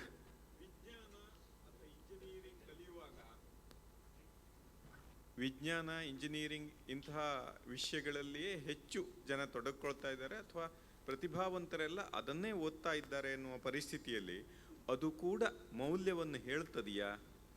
ಬಹಳ ಮಾರ್ಮಿಕವಾದ ಮಾತು. ಹೌದು, ಅರ್ಥಕಾಮಗಳು ಮನುಷ್ಯನಿಗೆ ಪ್ರಯತ್ನವಿಲ್ಲದೆಯೇ ಬರ್ತಕ್ಕಂಥವು. ಅವು ಚೋದನೆಗಳು, ಇನ್ಸ್ಟಿಂಕ್ಟ್ಸ್. ಅರ್ಥಕಾಮಗಳು ಚೋದನೆಗಳು, ಕಾಮ ಚೋದನೆ. ಅದನ್ನು ಪೂರೈಸುವಂಥ ಸಾಧನ ಅರ್ಥ. ಆದರೆ ಅದಕ್ಕೊಂದು ವ್ಯವಸ್ಥೆ ಕಲ್ಪಿಸಬೇಕು ಅಂದರೆ ಇನ್ನೂ ನಿರ್ದಿಷ್ಟವಾದ ರೂಪದಲ್ಲಿ ಧರ್ಮ ಅಂತ ಬರುತ್ತದೆ. ಹೀಗಾಗಿ ಲೋಕ ಯಾವತ್ತೂ ಹಾಗೇ ಇರುತ್ತೆ, ಅದು ಅದೇ ರೀತಿ ನಡೆಯುತ್ತೆ. ರಾಹುಲ್ ಸಂಕೃತ್ಯಾಯನ ಅವರು ವೋಲ್ಗಾ ಸೆ ಗಂಗಾ ಅಂತ ಒಂದು ಹಿಂದಿಯ ಅದ್ಭುತವಾದ ಕೃತಿ ಬರೆದಿದ್ದಾರೆ. ಅಲ್ಲಿ ಒಂದು ಕಡೆ ಒಬ್ಬ ವೃದ್ಧ ತರುಣನಿಗೆ ಹೇಳ್ತಾನೆ, ಈಗ ಲೋಹದ ಪರಶು ಅಂದರೆ ತಾಮ್ರದ ಕೊಡಲಿ ತುಂಬ ಜನಪ್ರಿಯವಾಗಿದೆ, ಪ್ರತಿಯೊಬ್ಬರು ತಮ್ಮ ಗೋವುಗಳನ್ನು ಕುದುರೆಗಳನ್ನು ಮಾರಿ ಇದನ್ನು ತಗೋತಾ ಇದ್ದಾರೆ. ಬೇಗ ಕಡಿದು, ಮರವನ್ನು ಕಡಿದು ಬೇಗ ಸೌದೆ ಮಾಡ್ಕೊಳ್ಬೋದು, ಬೇಗ ಒಟ್ಟು ಮಾಡ್ಕೊಳ್ಬೋದು ಸಂಪತ್ತಿ ಅಂತ. ಈ ವಿರಾಮ ಉಳಿಸ್ಕೋತೀವಿ, ಇನ್ನು ಸಮಯ ಉಳಿಸ್ಕೋತೀವಿ ಅಂತ. ಆ ಸಮಯ ಏನು ಮಾಡ್ತಾ ಇದ್ದಾರೆ, ಇನ್ನೊಬ್ರಿಗೆ ತೊಂದರೆ ಮಾಡ್ತಾ ಇದ್ದಾರೆ. ಅದಕ್ಕೆ ನಾನು ಈ ವಿಜ್ಞಾನಕ್ಕೆ, ತಂತ್ರಜ್ಞಾನಕ್ಕೆ ವಿರುದ್ಧ ಅಂತ ಕಾಡೊಳಗಿದ್ದು ನಾನು ಮರದ ಸಾಮಗ್ರಿ ಮಾತ್ರ ಬಳಸ್ತೀನಿ ಅಂತ ಹೇಳ್ತಾನೆ ಅಂತ ಬರ್ತದೆ. ಅಲ್ಲಿ ಬಹಳ ಮಾರ್ಮಿಕವಾಗಿದೆ. ಅಂದರೆ ಈ ರೀತಿಯಾದ ಸಮಸ್ಯೆಗಳು ಎಲ್ಲ ಕಾಲದಲ್ಲೂ ಇದ್ದದ್ದೇ ಹೌದು ಅಂತ ಗೊತ್ತಾಗುತ್ತದೆ ನಮಗೆ. ಇದನ್ನು ಮಹಾಭಾರತದಲ್ಲಿ ಬೇರೆ ಬೇರೆ ಆಯುಧಗಳನ್ನು ಕಲ್ತ್ಕೊಳ್ಳೋದು ಇತ್ಯಾದಿ ಟೆಕ್ನಿಕ್ಸಲ್ಲಿ ಕೂಡ ಗೊತ್ತಾಗುತ್ತದೆ. ಅದು ಹಾಗೆ ಇರುತ್ತೆ. ಸಾಹಿತ್ಯ ಅದರಿಂದ ಆಗುವ ಅಪಾಯಗಳನ್ನು ಎಚ್ಚರಿಸ್ತಾನೇ ಇರುತ್ತೆ ಅಂತ ಅನಿಸುತ್ತೆ. ಸಾಹಿತ್ಯ ಪರಿಸ್ಥಿತಿಯನ್ನು ಸುಧಾರಿಸೋಕ್ಕಾಗೋಲ್ಲ, ಪರಿಸ್ಥಿತಿ ಕೈ ಮೀರಿದರೆ ಏನಾಗುತ್ತೆ ಅನ್ನೋದನ್ನು ಹೇಳ್ತಾ ಇರುತ್ತೆ, ಮತ್ತು ಸುಧಾರಣೆಗೊಂಡ್ರೆ ಹೇಗಿರುತ್ತೆ ಅನ್ನುವ ಪಿಕ್ಚರ್ ಕೊಡ್ತಾ ಇರುತ್ತೆ.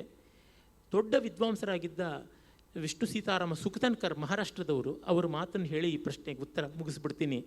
ಅವರು the work of art has twofold purpose.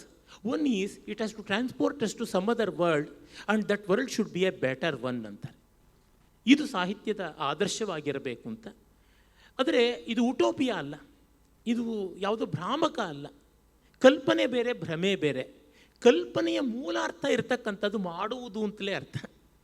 To manifest, to create ಅನ್ನುವ ಅರ್ಥವೇ ಇದೆ ಅನಿಸುತ್ತೆ. ಈ ಸಂವಾದವನ್ನು ಕಾಲದ ಒತ್ತಡ ಸಂಘಟಕರಿಗಿದೆ, ಸಂಘಟಕರ ಒತ್ತಡ ನಮ್ಮ ಮೇಲಿದೆ. ಆದ್ದರಿಂದ ನಾವೀಗ ಇದನ್ನು ಇಲ್ಲಿಗೆ ನಿಲ್ಲಿಸ್ತಾ ಇದ್ದೇವೆ. ಈ ಒಂದು ಅವಧಿಯಿಂದ ನಮ್ಮ ಬುದ್ಧಿ ಮತ್ತು ಭಾವ ಈಗಿರುವುದಕ್ಕಿಂತ ಸ್ವಲ್ಪ ಒಂದು ಸ್ಟೆಪ್ ಮೇಲಕ್ಕೆ ಹೋದರೆ ಈ ಒಂದು ಸಂವಾದ ಸಾರ್ಥಕ ಆಯಿತು ಅಂತ ನಾನು ಭಾವಿಸ್ತೇನೆ. ಶತಾವಧಾನಿ ಡಾಕ್ಟರ್ ಗಣೇಶ್ ಅವರಿಗೆ ನಾನು ಎಲ್ಲ ಸಂಘಟಕರ ಹಾಗೂ ಇಲ್ಲಿ ಸೇರಿರುವವರ ಪರವಾಗಿ ಕೃತಜ್ಞತೆಯನ್ನು ಅರ್ಪಿಸಿ ನನ್ನ ಮಾತುಗಳನ್ನು ಮುಗಿಸ್ತೇನೆ. ಎಲ್ಲರಿಗೂ ಧನ್ಯವಾದಗಳು. ನಾನು ನಿಮಗೆ ಕೃತಜ್ಞತೆ ಸಲ್ಲಿಸ್ತೀನಿ. ಧನ್ಯವಾದ ಅಜಕಳವರೇ.